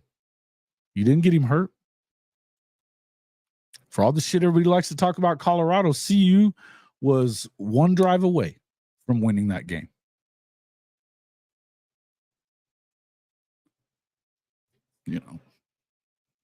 No, he doesn't know how to build a program, but he also doesn't know how to help. I'm not even going to sit here and tell you it was all Alex Grinch's fault either. It wasn't. You know what? He had one of the best running backs in the country, and the dude got 10 carries a game last year while Caleb is running around for his dear life. What the fuck? Unbelievable, man. He very absolutely. You're not wrong, Jason. And that's what I'm saying is the guy he doesn't have an answer. And guess what? When Mike Leach died, and not that Leach necessarily, and I'm not bad-mouthing Mike Leach. I love Mike Leach. When I started as a journalist, I was around him, got to cover his program. He's crazy. We know that. But he's all of his mentors are no longer really mentoring him anymore. He burned his bridges when it came to, obviously, Coach Stoops. Coach Stoops isn't going to help him after the shit he pulled, the way that he pulled it. You can't do that at Oklahoma and get away with that shit. And, I mean, yeah, I guess Cliff and him are still cool. What does Cliff do? Cliff was worse. Maybe not worse. I think they're 1A and 1B. They're the same guy. Cliff had Patrick Mahomes and Baker and never won more than 7 games at Tech. Never. What? Patrick Mahomes has now won 3 Super Bowls, and he's been to 3 and 4 trips as a young guy in the league. They were so good at Tech that Mitch Trubisky went before Patrick Mahomes in the draft. Oh, it's just funny.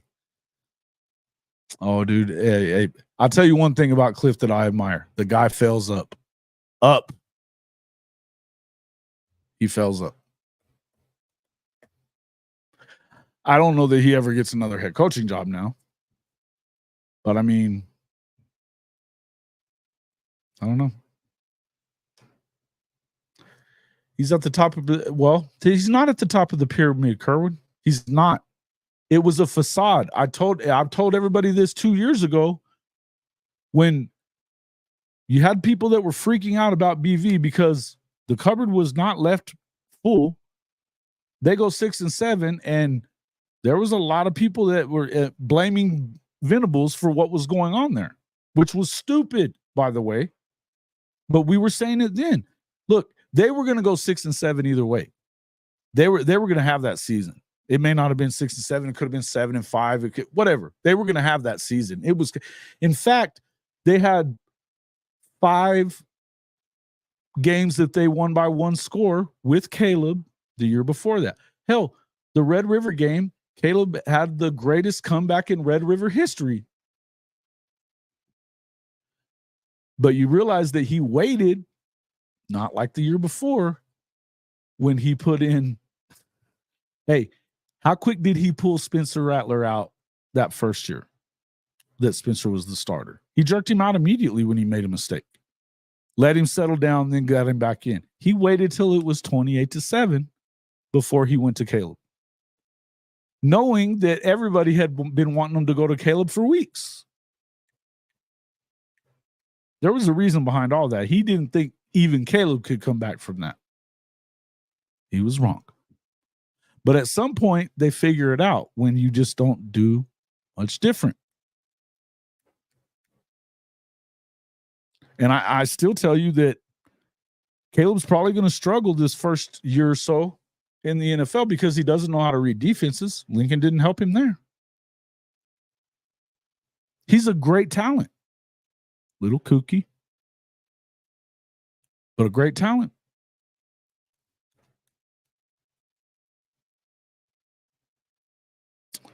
No, I don't. Well, Cliff, there's a lot of things about Cliff that I'm not a fan of. Okay.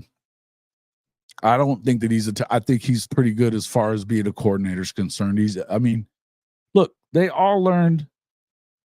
All of them learned from Mike Leach. Here's the one thing I would say about Mike, not to be ugly about Mike. He never won shit either. He won a lot of games, no hardware. He sniffed it a couple of times, no hardware. Lincoln won some conference titles, but why? Because Texas went through its irrelevant time. Nebraska's gone. A&M's gone. Colorado's gone. Mizzou's gone. When Baylor is the number 2 team in the conference. I mean, really? When was Tech still wasn't doing anything during that time. He caught on at the perfect. I mean, they won 6 in a row. He won 5 of them, but it wasn't a very good conference, guys. And he was still losing games every year. What program during that period could you really say could stand equal footing? Texas could have. They didn't, but they could have. Right? That was during their. It was bad. They weren't good. Iowa State got better. When the hell has Iowa State ever been good? And I'm a fan of Chad's, but I think he does a great job defensively. I think he's a good coach. I think he should get the hell out of Iowa, but that's just me. I don't know. All I'm going to tell you is that everything that we talked about before is coming to everything that we talked about on this show from 2 years ago, all the way from when they started losing and the things that were going on. And I mean, the blame was there on BV and all of us creators from OU were like, whoa, tap the brakes here. They lost a lot of guys. They lost 2 5-star quarterbacks. The defense wasn't good.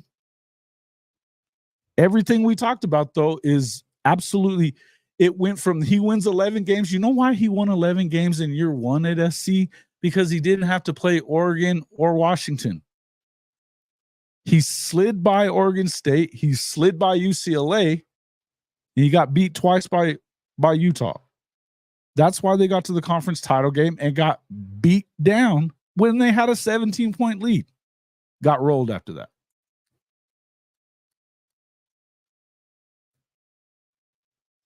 What did they do year two? Promptly lost to Washington and Oregon. Almost lost to CU. And that was after CU was coming off of 2 straight losses already anyway. I mean, they lost really bad to Oregon. And then didn't they skate by Arizona State right around then? And then they played SC. And SC had them, 17-21, something like that. They were up 21, I think, going into the fourth quarter and almost lost the damn game. Again, they were better on paper than the year before that. They had a number of really good defensive players that weren't getting it done. Bear Alexander.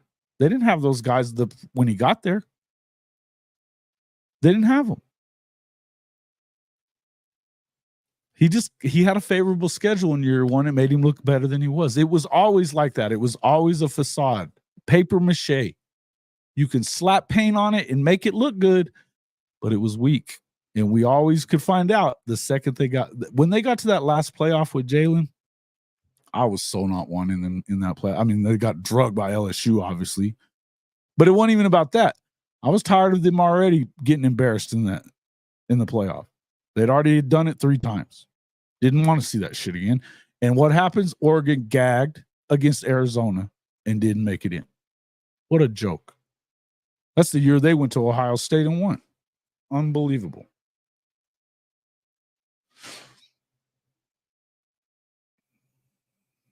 I think you're right about that, Lucas.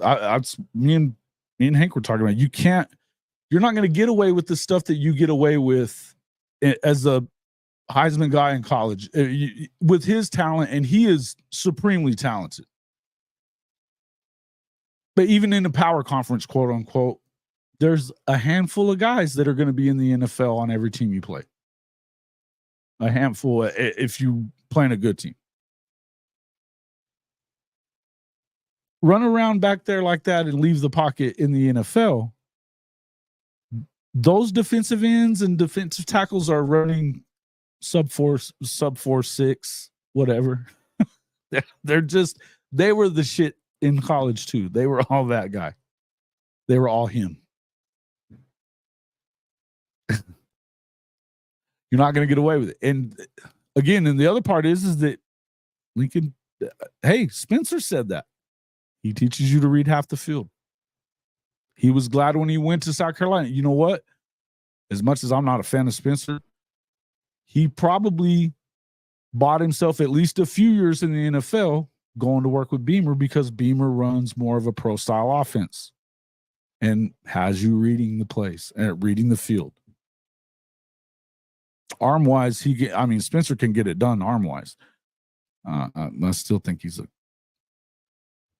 million arm and a 10-cent head. But that's just me. Yeah. Anyway. What do you guys think? I mean, look, bottom line is it did not surprise me at all. Did not surprise me at all. When they said that, I was like, wow. Still running from the SEC, old Lincoln Riley is. And apparently, I mean, come on, do you really think that Colin came up with that on his own? He wants Lincoln to win so bad because he immediately latched on to Lincoln. He would talk shit about him before that. He remember, he was always picking on Baker. Always picking on Baker. And, I mean, Colin didn't like him at that point because he was always picking on Baker. So he wasn't a friend. But as soon as he got the SC job, and you notice how he loves on Sark also, because he was at SC.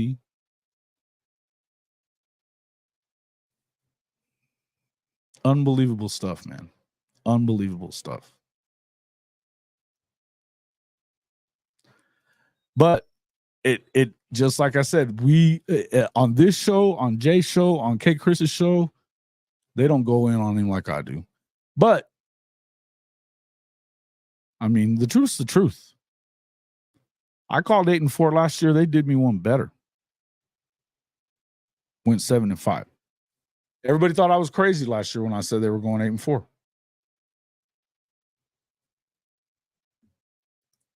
Like Coach I and all them, I mean, they just didn't. They were like, "Wow, how do you figure that?" They got the Heisman guy. Yeah, I get it. Watch. Lost to Tulane. They should have blown them out of the damn. Coach was there at that game at the Cotton Bowl. Said they should have blown them out. They were way better than Tulane. And Willie's a good coach, but they should have never been in that game. He let them stay in the game. You know what happened the year before at Oklahoma? Same thing. They were dealing with the freaking hurricane and ended up playing in Norman instead of at Tulane. And yeah, they should have lost that game. They almost lost that game. They won by 2. I think they had 2 wins that year. That was Fritz's first season at Tulane. Unbelievable, man.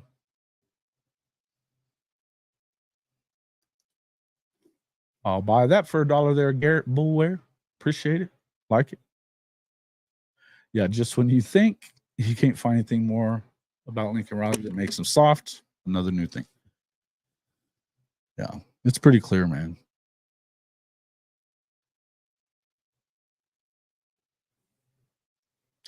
Yeah, and again, look, I will tell you, I've said it a million times. You want him to draw up a play to get somebody open, and my guy against your guy, I'll take him all day and twice on Sunday. Absolutely. Running my football team? No. Nope. No way. He's not a head coach. That doesn't mean he could never become one. But look, it's taking half measures. You get rid of Alex Grinch, you keep Benny Wiley around. You're still going to be soft. Yeah, okay. You're talking about the year after that. I'm talking about the year before at Oklahoma. He almost lost to him at home, though. I know they were good. They were good. But Neilio, you cannot tell me that they should have been in the game when they were down 21. They were down 21 at one point. There's no way they should have got back in that game. It should have never come down to Mario Williams.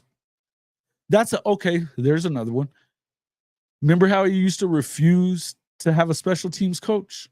Refused. Do you know how many times Mario Williams had been a punt returner in his career at Oklahoma and SC before the Cotton Bowl? That particular punt return? No. That's the decision you make as a coach. Let's let him try it out now. He hasn't returned a punt, kick for us all year. Let's do it now. When all we really have to do is get a fair catch and run the clock out. Fumble out of bounds, safety. One thing you can't do. That's some coaching. Way to go, Lincoln.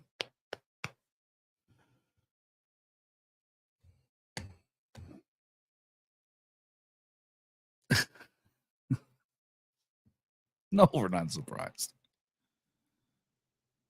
4 Pete starts today. Sooner from SoCal. Like it. Hey, listen, Kerwin, I understand that you're a Tulane guy. Shout out to Kerwin. But no.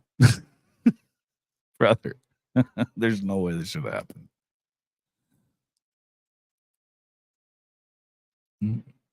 No, but did you like the Kyle, did you like the welcome into the show, by the way? Did you like the thumbnail?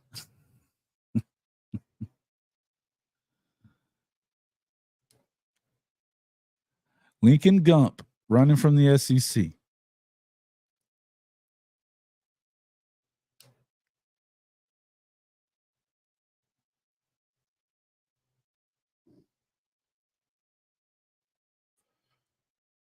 He ups the competition, as they said, but they're also fixing O-line and defense plus new quarterback. I don't think it's ever happened. Yeah, first off, I mean, what they looked like in that ball game, which you can't necessarily do anything, but to me, one of the few things that I actually was not in agreement with what they were talking about Lincoln on Ruffino's show. But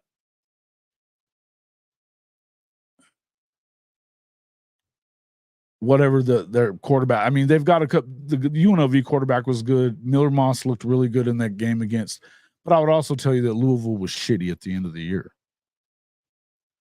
They couldn't stop a third string quarterback at FSU, but I mean, FSU had already folded in. I mean, what did they score? 16 points and they won easy. It was a non-game. That was the worst ACC championship game I've ever seen. Ugh.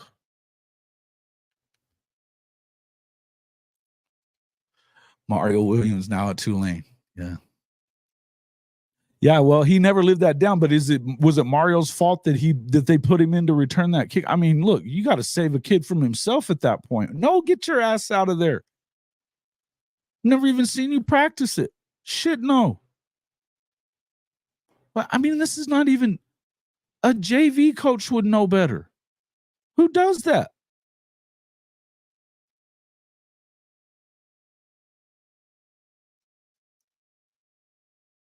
Mario's at Tulane. That is pretty funny. Yeah. Yeah, again, look, it's easy, but you know what happens with the media guys, though? They fall in love with these offensive dudes. When do they win? Right now, they're in love with Mike Norvell. I don't know how good an offensive guy he is. I don't really know how good he is. I think that, I mean, you guys know I'm pro DJU. I know a lot of you aren't. I am. I think it's going to be tough for DJ. And I hate it that he's going to go over there and get blamed for it. Because he doesn't have Shawty said it the other day, he didn't have the weapons that Jordan Travis had. Doesn't. Yeah, Mario. Yeah.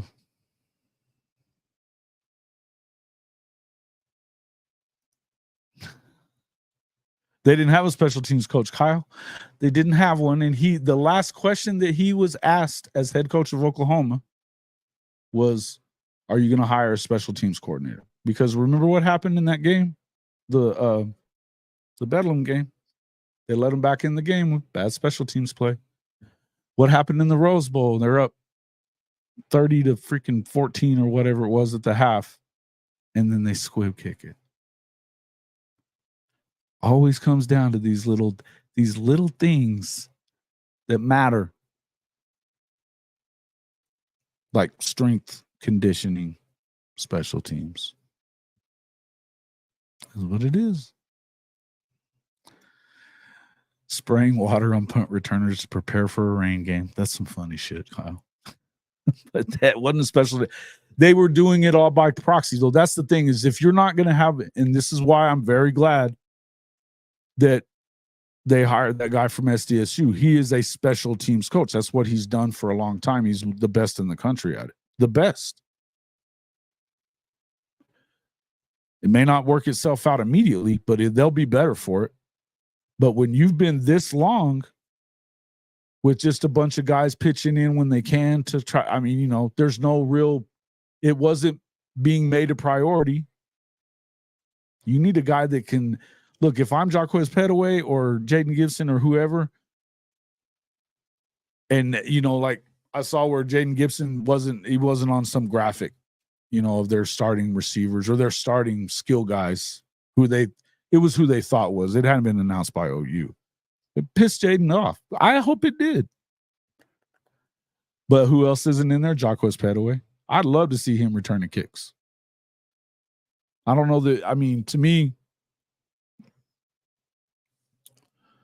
G Freaky's not there anymore, so and then Jalil's really good shifty wise and stuff, and he's got some speed, but I think there's other guys that you need to try there, and Peyton Bowen, for instance.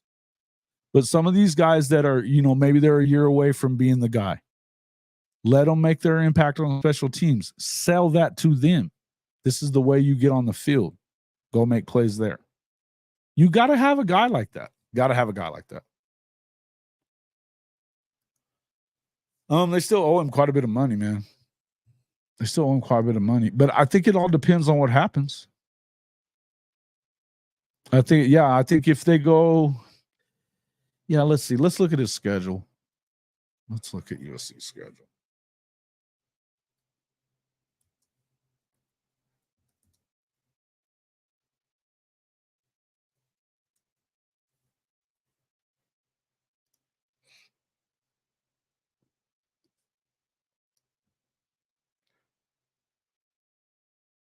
LSU, Utah State, they should win it.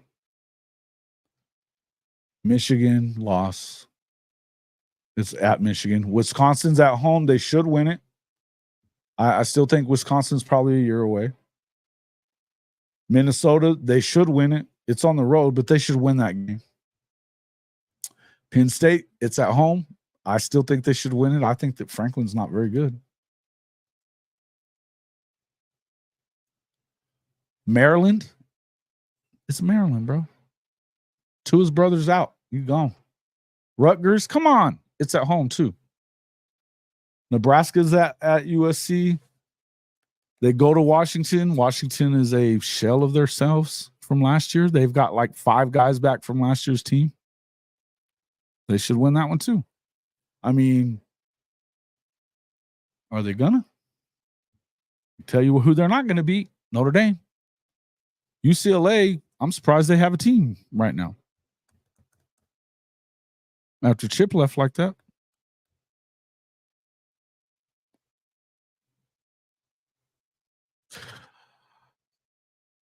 Rob, no, I refuse to answer this question. I want neither. I want neither. I'll take none of the above, sir. I'll take none of the above.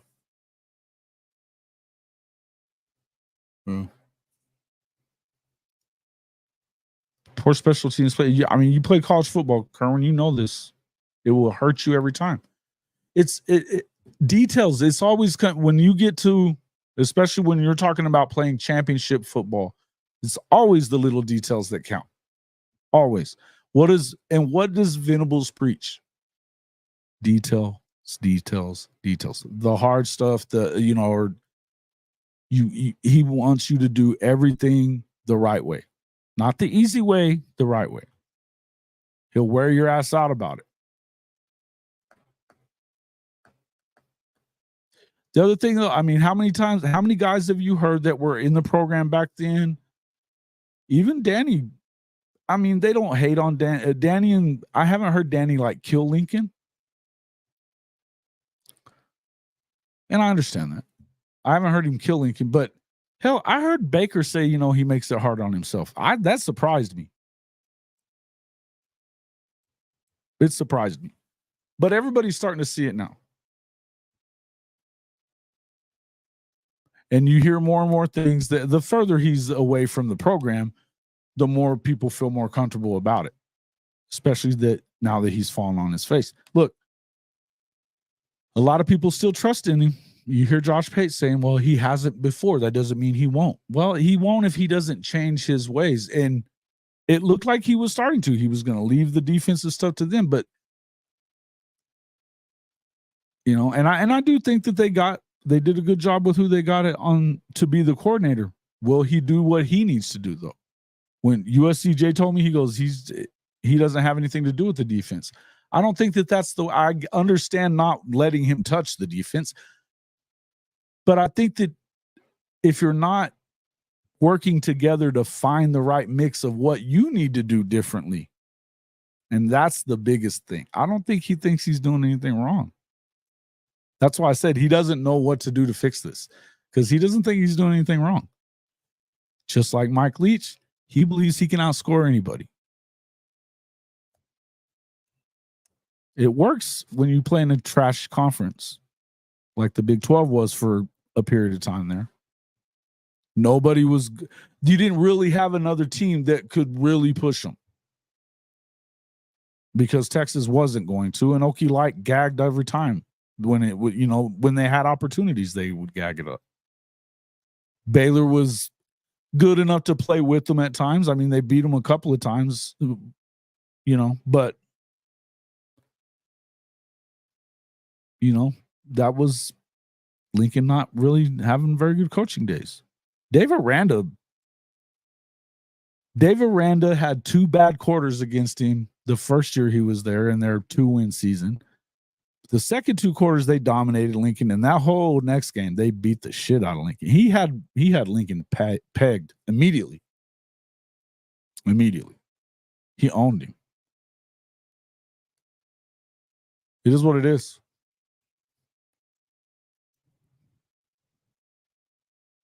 Stink us cut. Hey, Neilio. Okay, bud. We'll see you later. Appreciate you coming in, my friend. We'll see you tonight. Yeah. Yeah, listen, I think that BV does what you expect a leader to do. And I mean, he took responsibility for stuff that really wasn't on him last year and the year before.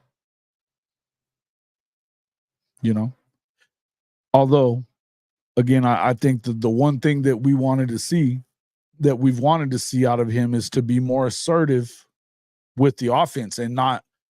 I don't think he has to micromanage the defense so much. From what he said to George Stoya yesterday, that may not change a whole lot. But he trusts Zach Alley a lot. I would love to see him make sure that the best guy plays on offense and that we don't see a bunch of jet sweeps this year. I don't think we're going to see that. I think Seth is going to do a different thing. Seth has a lot more experience as a coordinator than Lebby ever did, play calling especially. He's proven. They're going to be good. Yeah, and that's the other thing is like, yeah, I mean, the difference is clear now. As I said, for any Oklahoma fans that, and I know going into last year and even some after last year, there were still people who are like, nah, I still, there's always been some BV haters. When he left, and I would tell you that this is at the time when I felt like it was time for Stoops to already probably have gone. And I mean, much as I love Bob Stoops, he kind of lost his touch and probably stayed a little longer than he should have. They were still winning because, again, the Big 12 wasn't that great, but you could tell it was just not the same. He's certainly the big game Bob thing was kind of had been over, right? But the one thing is that when he got rid of BV and brought Mike back, and then the Josh Heupel thing, wasn't the right thing to do. He's always, you can. Yeah, we're not going to do this. I tried to. I'm going to ignore that one, guys. I'm not going to talk about Jerry Kanak. He got me in too much shit last time. Don't want to hear it. They should have probably. Yeah. I can't obviously run it for you, but it should be. He said he just had an audio one. Stoya said he was talking about. Look, that he's been studying. I mean, look, he's saying the right things of his. He's not giving anybody any bulletin board. He's like, he's going to stay on top of these guys to the little things. Do better. That's what you got to do. And because he expects a lot of tight games, that's what he was talking about a lot. He did give a lot of love to Jackson Arnold yesterday on the national media standpoint, talking about the fact that, look, he wasn't, and I don't know, you got to kind of parse between what do you think is coach speak and what isn't. And what would he say? Well, we don't really like him that much, Now, to be fair, what he said is true. Jackson, the moment is not going to be too big for Jackson Arnold here. It's not. I know you can question it if you want to. I would say that it's easy to question when you don't want to see Oklahoma be who they can be, and you know they can be if you're a real college football guy and know the game. You know what Oklahoma can be because you know what Clemson was. They built that defense is about to be that Clemson defense. And then was the Clemson offense ever as good as the Oklahoma offense when you had Baker and Kyler and even Jalen Hurts? Nope. They had good quarterbacks, but it wasn't ever as good. Not statistically anyway. They didn't have to be. They beat Alabama twice by beating their ass on defense. And they could put up points too. I mean, don't get me wrong. They could do it, but I think so too. But it was definitely time for Bob to go. And I think that I've got a lot of that's a lot of stuff to kind of parse with the whole Riley thing.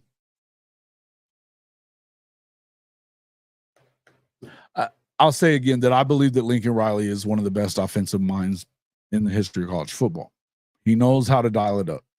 He does. He gets guys open. He can scheme you open, and he is the best at matching up his best with your guy that he can beat. He knows it. That's what he does well. But again, I will tell you the same thing that I'll say about Mike Leach. You know why Mike Leach never won? Because at some point, you're going to have to make a stop somewhere. And Mike Leach never cared. I mean, back those days, I mean, especially then, Lincoln's even got it easier. The clock stopped all the time. All the time. You know how long Texas Tech games were when he first got there? Forever and a day long. You get 10, 11 incompletions. Oh.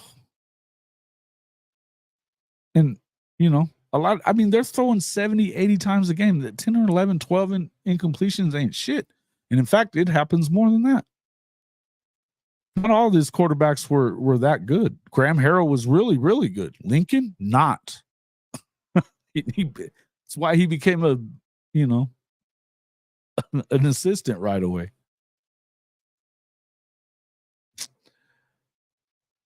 Yeah. Look, and yeah, man. I think that there's some things that they did wrong with Lincoln. I don't think that he was necessary. There were some things they did wrong with Lincoln, and they got Lincoln on their bad side. They didn't include him in enough stuff, and so you got the slimy side out of him. Now, was that always going to come at some point? Probably. But he'd been pissed off for a couple of years by the time all that happened. He had been mad for a couple of years. And you have you guys know this. There's those old rich guys that have been alums forever and they're boosters and they kind of have their say. And you got the young hotshot oil guys or money guys in some way that they have their own little faction and they fought with each other. One with that, Joe C, the other was Lincoln. And that, look, and the other part of it, I would just say the one thing I'll tell you about Coach Stoops is that he should have backed off a little more. When you're still in view, like you're still the guy, it's going to breed contempt. And I think that that's what happened there. The communication stopped between Joe C and Lincoln, and he felt like he was on opposite teams from Joe C because he still, and I understand why Joe will always, love Bob Stoops. I mean, why wouldn't you? But there was times I really felt like there was just too many times that, the beef with Heupel it's not a good look. And I honestly don't think they need to try to do anything really special for Josh when he comes back right now. He's going to see right through that shit. You haven't done that during any of these off weeks as he's been a head coach for the last 6 or 7 years. Don't do that shit now. You don't have to do that. Work on it after the fact. You can do these things, but you need to, that's just not the way to go about it. It just seems, to me, it just seems not real. Yeah. I love Josh, though. I think that, I think he definitely got screwed on that. But again, like I said, there's been some missteps from, it's not just Lincoln when Lincoln was here. What Lincoln did at leaving out the door was shit. And what he continues to do, still putting off a lot of stuff on Oklahoma and the whole thing about death threats and all that bullshit that never got reported, but so everybody feels sorry for him. It was bullshit. So like trying to drag OU through the mud after you're already gone, that's crap. Not cool. But again, just be glad he's gone. I'll tell you that. You just got to be glad he's gone. But again, I think that, and I'm a fan of Bob Stoops. I always will be. Love the guy. But when you could tell when he started going on Big Noon, but only for the Oklahoma games he would show up for, right? He wasn't doing that all the time. Or not right at first, but he was always there for OU stuff. And speaking for the program still, it was just like, sometimes when you retire, you just need to go on. But again, I think the damage had been done by then.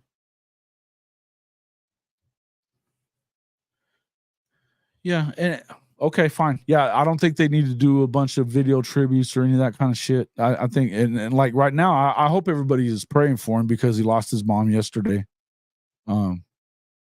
She passed away. That sucks. Tough year it's going to be for him.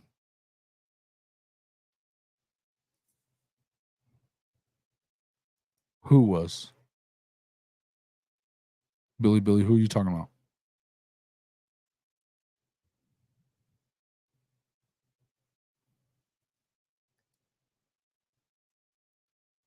Are you saying Heupel was doing that?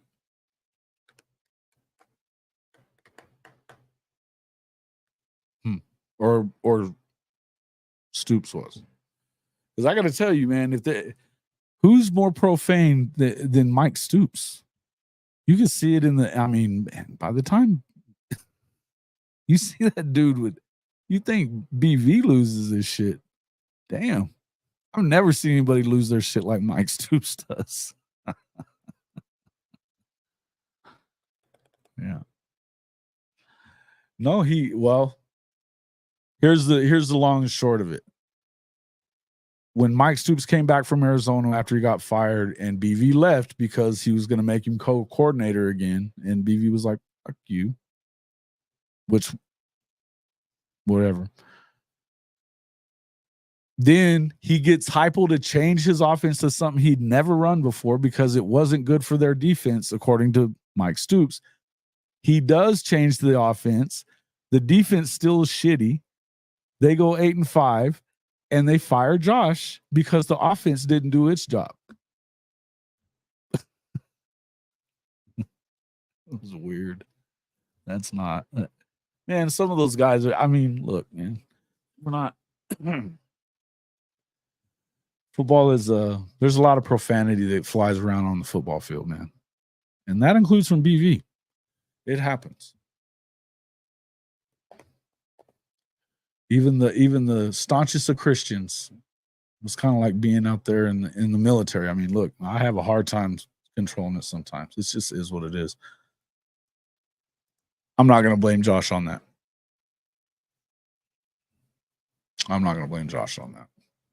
I don't really think that Stoops will blame Josh on that out in the open. I don't think he'll necessarily sit there and take the blame either. But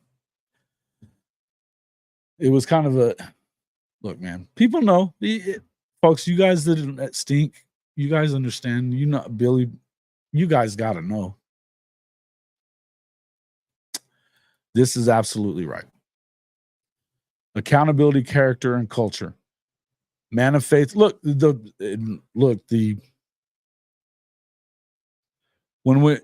when I had Makari Vickers on that before he signed finally, and he was talking about the soul mission.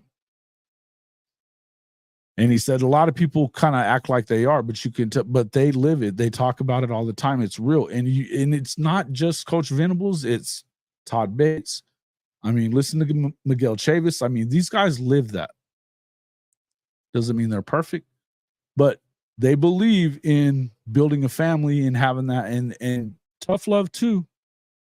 But you never have to wonder if you're getting truth out of them. They're going to tell you what they think, but they're also going to love on you hard, you know? Here's what it is. I think that the fact that, to me, you know what I love that he says the most whenever I hear it? It's like, you have to when he was talking about, you got to coach it like it's the most important play at practice. It's the most important, it's for the championship, whatever. You got to coach it like that hard, like it's the most important play you've ever run. And the way that he does hold them accountable. He's not going to blow sunshine up their ass when they're making mistakes. Just like when we talked about Kanik, I do not believe he will put Kanik in if Kanik is not on his game now. He won't. You will not see him on the field anymore.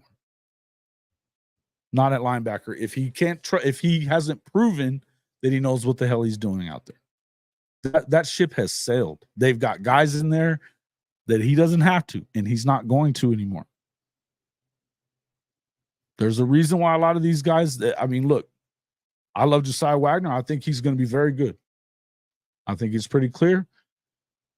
He was 72 hours, he had a spot.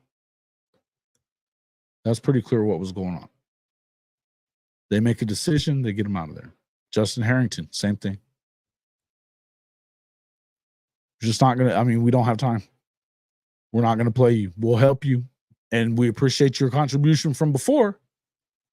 Because Justin Harrington was important last year. He got hurt. Other guys caught up. And how many times has he said, my job is to recruit somebody to beat you out of your job? He tells them that to their face. Awesome. We need to put people that are going to beat you.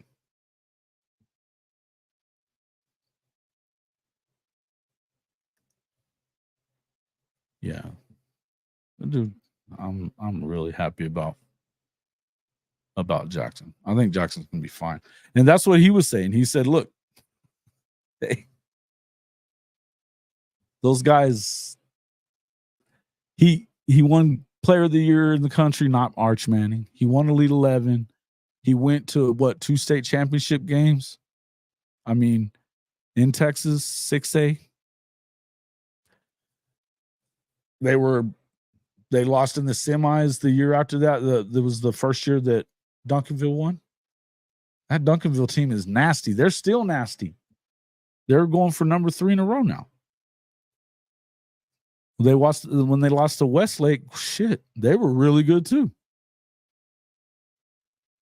But Jackson was starting as a freshman and sophomore. He was already starting there. That's how good he is. He's that guy, man. He is that guy. It's what we were talking about, me and Coach the other night. I think that when you start thinking about wanting experience and all that stuff, but there's a difference. You can see the difference between him and Dylan.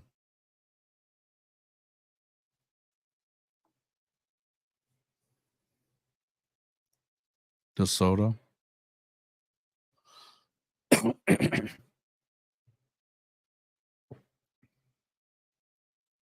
Yep. Who should have went to Clemson? Oh yeah, and they will be this year. They brought in that coordinator from Missouri. I think as much as people, I think they'll be pretty good on offense. I don't know how many people are going to be. The reason that I really think that Oklahoma has a chance to win is because and people are starting to come around to this idea that if they're a top 3 defense and you can't go over there and put 30 up on them, you really think you're going to stop this offense? I don't. If you can't put up, if he's a top 10 defense, that means he's going to give up probably no more than about 15, 16 points a game on average. That's going to be plenty. With these skill guys, shit. And that's it. I remember him saying that when he was coming in. He was like, jeez, man. And he had really good players that didn't Geyer, but he was like, there's some weapons. I'm going to tell you another thing. Taylor Tatum is going to make a difference. He really is. Mm-hmm. Look, yeah. That's what that Cole kid said from SEC Unfiltered. He was like, since when are we judging off of bowl games, first time starting with a new coordinator calling the game for the first time because your coordinator just went and took a head coaching job? What are we doing? What are we talking about? You expected him to come out and be polished and perfect? He still threw for almost 400 yards. He had a couple of touchdowns on top of the turnovers. He's that guy. He'll be ready. And again, I don't think that he has to go win the Heisman, folks. If this defense is what it looks like it is, he does not have to go win the Heisman. He doesn't.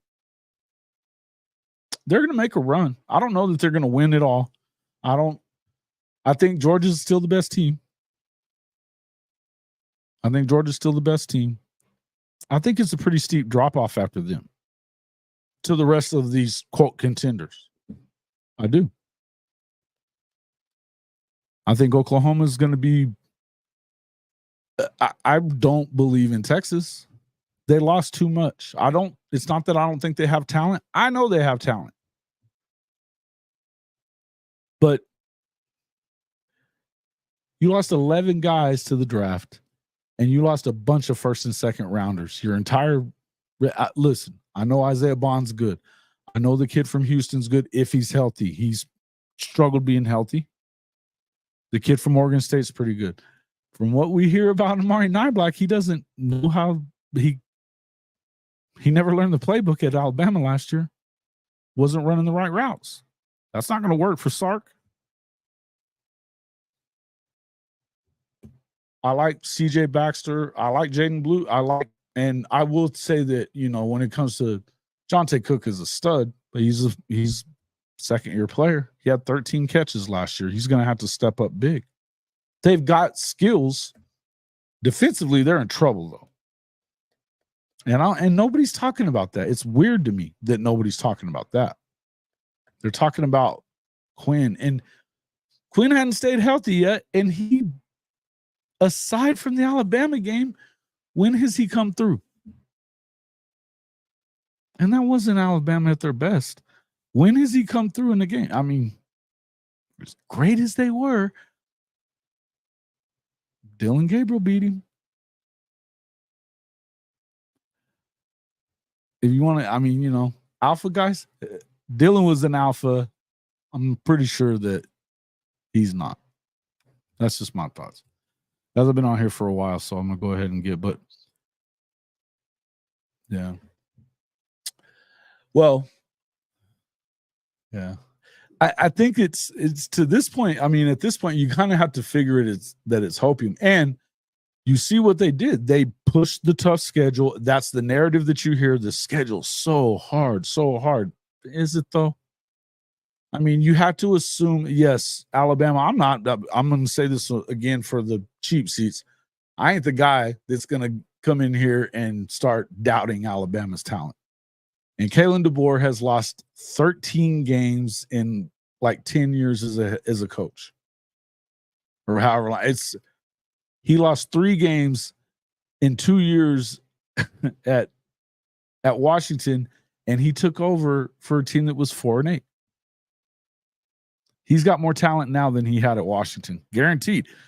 Now, do you have an opportunity to win there? Yeah, you do. You do. They still got to do it. I do like Kalen DeBoer, though. I think it's a great hire. When it comes to Lane Kiffin, I thought it was hilarious. SEC Mike called him Lane Whiffin last night.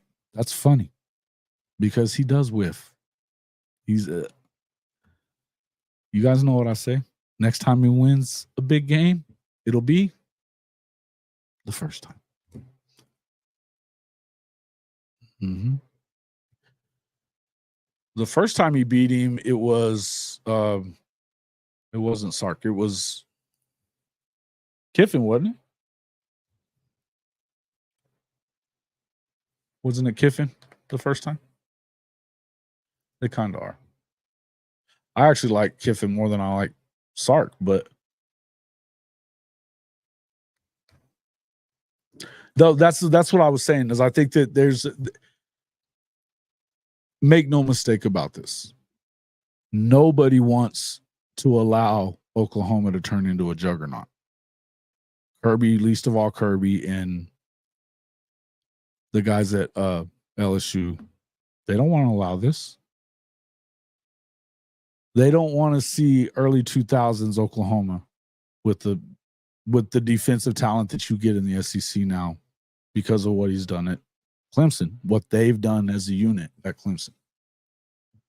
So it's just like what I said when everybody tell me how crazy I was over at whatever. When me and Hank were talking about at that time, saying, no, there's not.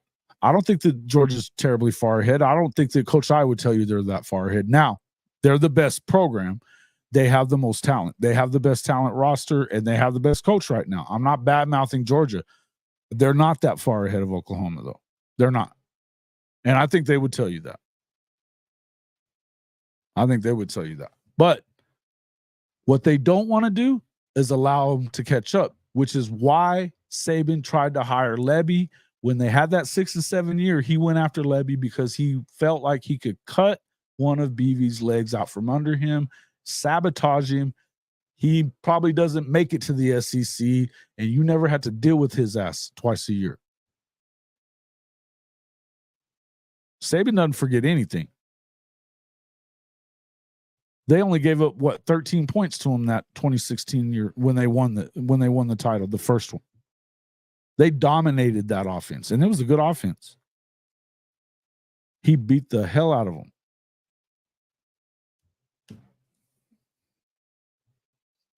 Yeah, they do. They do. So why do you think that they gave them the harder schedule than Texas? Because they know that Texas will screw it up anyway. They act like they think Texas is going to be that good. They know better. The real coaches and staffs in that league know better. You know it. I know it. Greg Sankey knows better. You know damn good and well Kirby Smart knows better. And BK too. And you know damn good and well that Josh knows it. I'm telling you, as much as the more I think about it, I'm more worried about that game than I am about Ole Miss and certainly Mizzou. More worried about it as a home game. I'm more worried about it.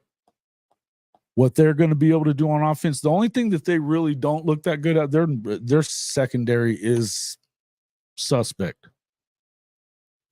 But they're good on the D line. They're going to test that offensive line immediately. They're going to be good, man. And if Nico is that guy, again, I don't know how much you're going to be able to score on this defense. But if I'm concerned about anybody, I'm concerned about certain players at Ole Miss or Missouri, certainly at Alabama. But I'm getting more worried about Tennessee all the time. I'm still worried about LSU because they got those dudes too, man. They do. It will be a lot of fun, though, won't it? It's going to be fun, isn't it, Jordan? I like it. Texas, I'm not worried about that. They're going to beat the shit out of Texas. I can see that. And they're going to beat the brakes off of Missouri. They've earned every point, too, that they beat them by.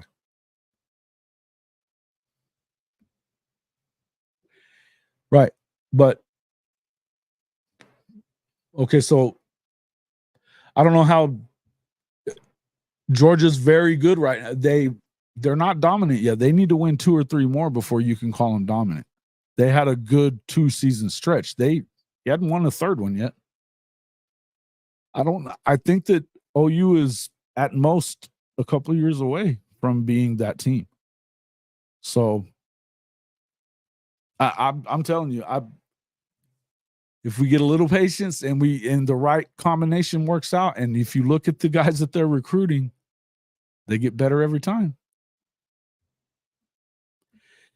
Did any of you guys watch Sooner Scoop yesterday when they were showing that kid he's the number 1 kid in Oklahoma now, the safety. Oh, he didn't even really know what he's doing yet. That dude's good. Won the 400 meter, fastest kid in the state. long, lanky, hits the shit up. That secondary is good. I think Peyton Bowen's going to have a big year. Yeah, Tristan Haynes, that dude's. McQuistion was talking when he said he's a first round guy.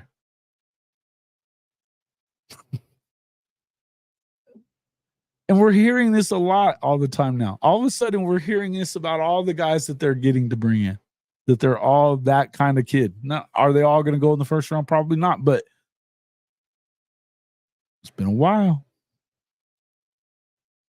Yeah, we've been saying that, Billy. We've been saying that a lot. I've said 2025 is the target year. I think they can make a run at it this year. I don't expect them to win it. I don't expect them to win the SEC. I think they could. Things will have to break their way. But I think some things have broken their way. Nick Saban retiring. A lot of 39 guys leaving the program, including Caleb Downs. That's big. Now, I like Jalen Milroe. Not sure what I think about him throwing the ball yet, but if you're listening to those guys that are over there at, and Coach Smook and those guys, they do great shows, and same as Ty.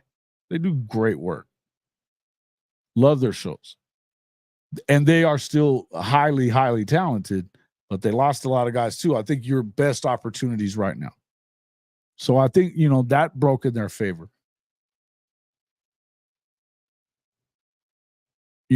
The fact that all those guys left for the draft from Texas, because, they all had eligibility left.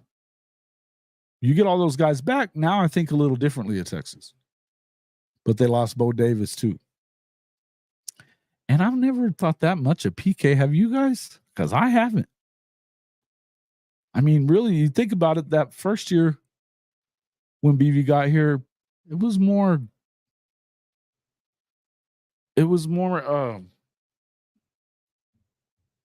the former TCU coach, Scott, Gary.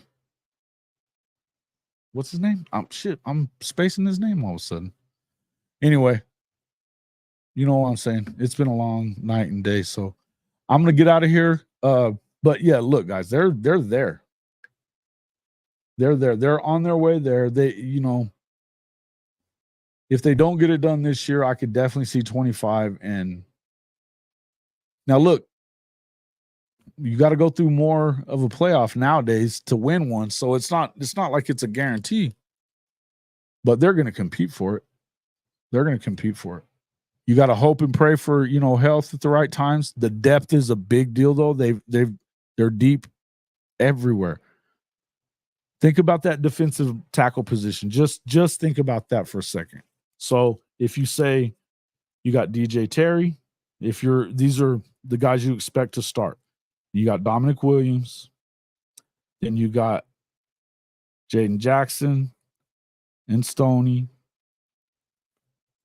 Then you got G-Baby and Sears. That's 6. Then you still have Ashton Sanders. You still have, let me think. It feels like I'm missing somebody. I know for sure you still got Nigel Smith. There's somebody else that we're missing though too, huh? Let me grab that. Call my depth chart.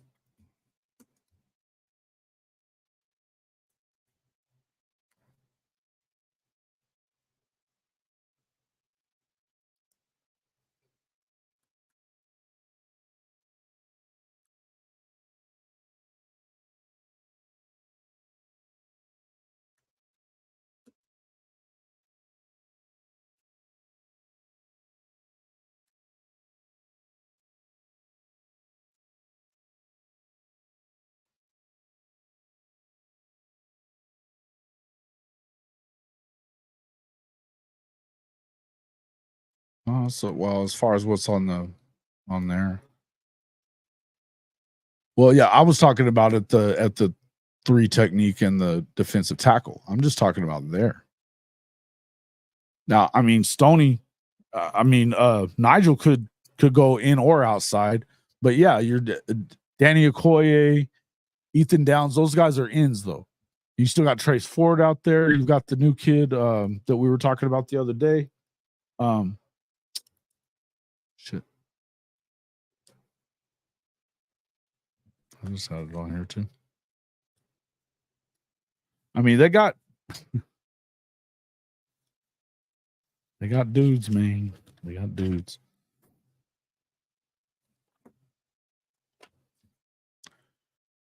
Yeah, they're good.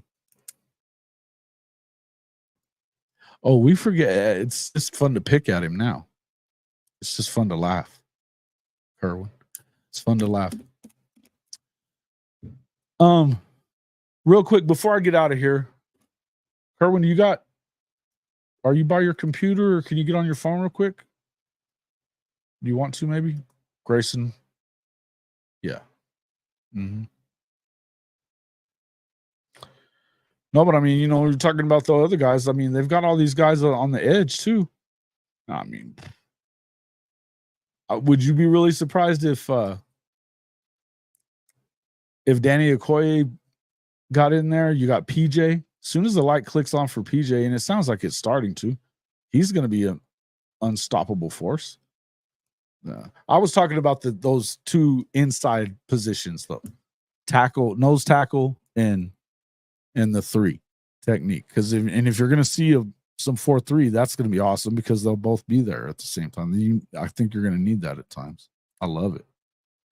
That's depth though. I mean, we're talking about that's 8 dudes that I just listed for that position alone that can be a part of that.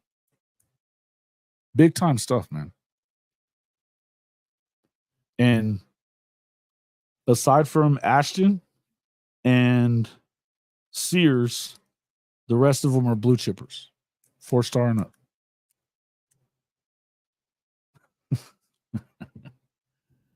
It's not the same. This is not your parents' Oklahoma defense anymore, folks. Certainly not Lincoln Riley's. All right. Real quick before I go, I don't know how many of you guys know who, I mean, if any of you young guys are not going to know him, you should go look him up. In fact, go to I've got a different channel that I love. I'm going to send it to you. Do you want me to send it to your email or can I send you a link real quick? Where can I send you the link? Text or what? You can use your phone if you want. It don't matter.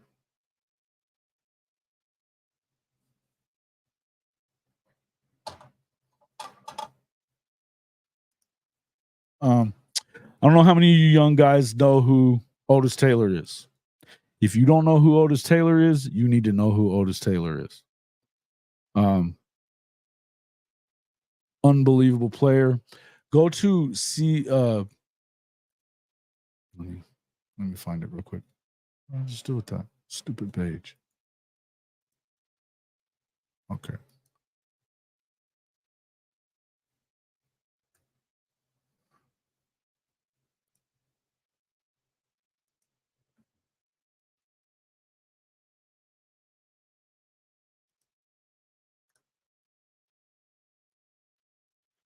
It's at Way Past Due.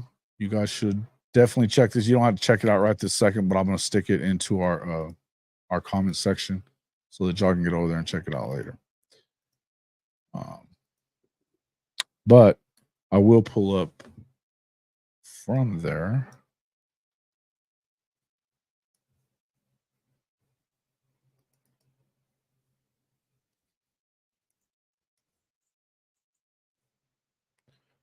Some of you guys probably know that Kerwin and I worked on his Hall of Fame campaign a couple of years ago. They still kept him out. He's been out of football for almost 50 years. Hall of Famers, not Hall of Famers, anybody that ever played with him, if you talk to any players that played with or against Otis Taylor, they think of him, they all tell you he's a Hall of Famer. The Chiefs great. Yes, Otis. So, Way Past Due channel. Let me just pull up this video. Here we have that. I'll just put it in the background. So, and then we've talked to a lot of, I mean, look, we talked to Ken Houston, who is a Hall of Famer, generally considered a top 3 safety of all time. He played with Otis at Prairie View, and then against him, obviously, in the league. All these guys will tell you he's the best to ever do it. He should probably be considered, to me, and we've done some different stat comparisons. Obviously, during that time, around the merger era, they didn't throw the football like they do now. If you look at him as usage, like the percentage of time that he was catching the football, the amount of yards his 1,000-yard seasons that he had, and he had more than anybody except for Lance Allworth. And that San Diego team threw the ball a shit ton. The Chiefs didn't. The Chiefs threw the ball less than everybody else in the league, including Green Bay at that time. But Otis Taylor had 2 seasons over 1,000 yards. He did both of them on 57 catches. That was his average, was like around 50 to 55 catches a year. But he averaged over 17 yards a catch. He caught, nobody averaged more of the lion's share of his team's receiving production. There's 2 guys in history that had a bigger percentage, and it was by like 1 point. It was Jerry Rice and it was Randy Moss. That's it. That's it. Otis Taylor has been screwed out of the Hall of Fame for a very long time. He should already be in. I really, really, really hope that he goes in this year, but I'm not positive that he will. I don't have any faith in the Hall of Fame to do what they should. Huh?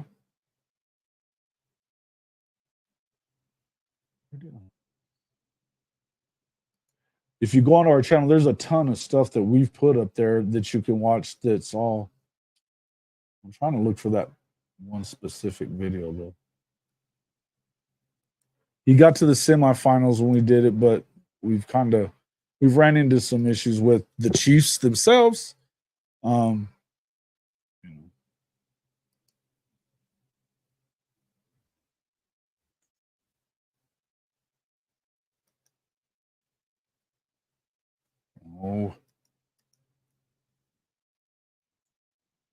And I haven't been on here near enough.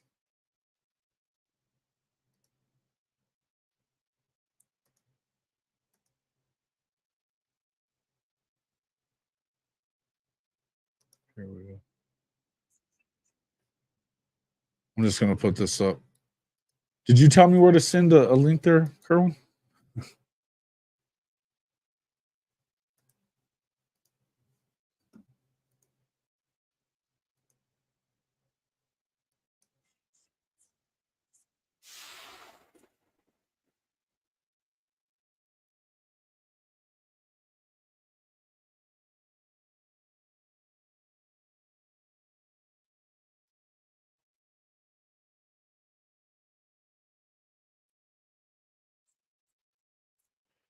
Just watch this guy and you'll see what we're talking about, though. He's the size of Megatron. He was fast. He never ran out of bounds. That guy that he just burnt, Mel Blount. He toasted Mel Blount quite often. That dude's a Hall of Famer, and he torched him for his entire career. He did that to a lot of guys. Unbelievable to me that this guy ain't a Hall of Famer. Anyway, I just wanted to kind of see you guys, have you guys watch it kind of on the way out. I got to get out of here anyway, but the dude was the real deal. And again, this is at a time that they just didn't really throw the football. His production puts him on par with the best ever to do it, period. Plain and simple. His yardage is still, Fred Biletnikoff ended up with what was it, like another 2,000 yards or something like that than him overall. it took him an extra 70 games of his career to do that, or somewhere around there.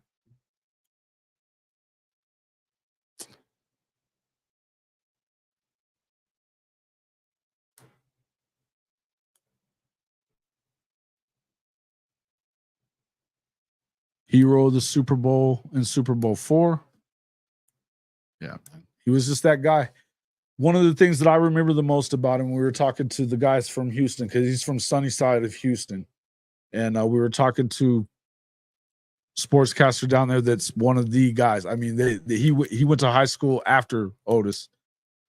And you start asking him, compare him to somebody else, another athlete, to the, and I'm thinking football players. He was on he was on this book, which is one of the early books that the NFL put out. Same time as, Bambi was in the game. These guys, all these dudes say the same thing this guy's saying right here. All of them, that nobody was better. But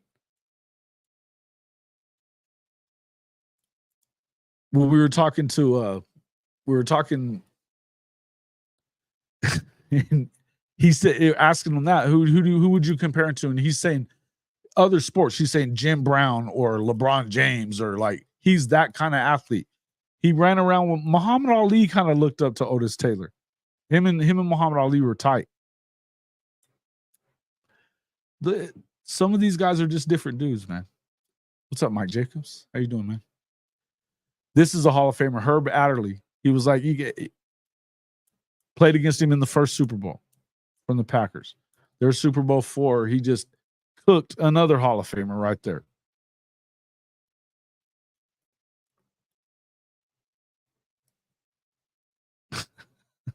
Dude was unreal, man. 45 years they kept him out of the Hall of Fame. There's a lot of crazy stuff. I don't have time to go into all of it. Somebody should be nominating. I sent my nomination letter in yesterday. Or no, it was actually last week sometime, but he's definitely nominated. Get a hold of these Hall of Fame selectors. There's places to find it. You can get onto the Facebook. It's the Otis Taylor IV Hall of Fame on Facebook. Any of you guys that use Facebook, it's a group of people it's a group. There's lists of, who the Hall of Fame voters are, the selectors. Kerwin, do you still have that email list for those guys? I can post that on the website at least. Anyway, it was kind of hard to find some of this stuff, but I went back through so many of his games, his stats and stuff, and they literally, the times that Otis wasn't in the game, I mean, they didn't throw the ball that much anyway. When he wasn't in the game, they might throw it twice in a game. He averaged like 4 or 5 catches a game. The last AFL touchdown, yeah. And look at this. He never just goes down with one guy. He's not that dude that runs out of bounds or just goes down, saves his body. He takes shots. He's a stud, dude. Ed Buddy. I mean, they had a lot of Hall of Famers off that team, and Lynn Dawson's a Hall of Famer, but his best receiver isn't. It's weird stuff. Yeah, send me that list, and I'll make sure to get it up there, because we can poke at those guys. We'll have their Twitters and stuff like that. Any of you guys that are on Twitter, get on the Chiefs Twitter, kind of pump it up and stuff like that. It'd be great. He tortured the freaking Broncos back in those days, and the Raiders.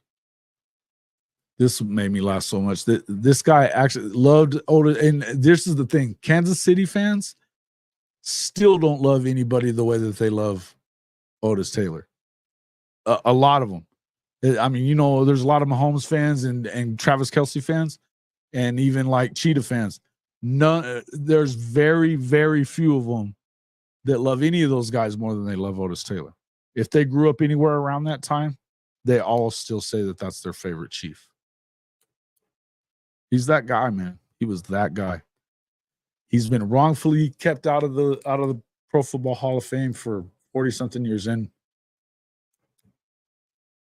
Probably had a lot to do with the AFL, the merger time and stuff like that too. Yeah, with bad knees, bad. I mean, he spent the last 15 years of his life, 20 years of his life almost bedridden from, you know, what happened when he was, I mean, you know, he wasn't even able to recognize people, talk to people because of the fact that he flat out gave his body to the league, to the game for his teammates. He was that guy, man. We need to tell him to stop screwing around. It's time for him to get in the Hall. He's been in the semis the last couple of years, right? And so we're hoping that this year is their time. This is the last year that they're going to have extra guys from the senior division. Hopefully he's gotten up there. I've had fights with reporters and selectors. Not the right people have decided that it's time yet. So get on there and check that out. As I said, it's way past due, the channel at way past due. And I'll put that up there again, but I'll do it again at way past. Oops. Yeah. Way past due, Otis Taylor. Good stuff. All right, guys. Still got 129 people in here. We really appreciate everybody coming in, supporting the show, watching everything. Let me know what you think. What we were talking. You know, I was definitely going to come in here and talk some trash about Lincoln and what all that is. It amazes me that you would actually amazes me that he was trying to get out of that game, except it doesn't. So run, Lincoln, run. No big surprise, right? Yeah, we've already had over, man, like 500 people have been on. That's cool. Yeah, 500 people have been in the show. We only have 34 likes, 40 likes. Come hit that like button. Help us out. That's a free way to help the show. We appreciate everybody coming in. Definitely jump over there, check out Otis Taylor, and you know, say something to the Hall of Fame about it, man. They deserve to hear it. He deserved to be in before he died, but least they could do is recognize his greatness, man. It really already should have happened. Shout out to Otis Taylor, the Taylor family, Prairie View, Chiefs. Shout out to all my Sooner fans. Shout out to everybody who's coming here, all the audience. I appreciate all you guys for coming in. Make sure you hit that like button. We'll see you on the next one. See you tonight, actually. No Cap SEC. It's at 9:30 Eastern time. 9:30 Eastern time, right here on Hall of Fame College Football. See you then.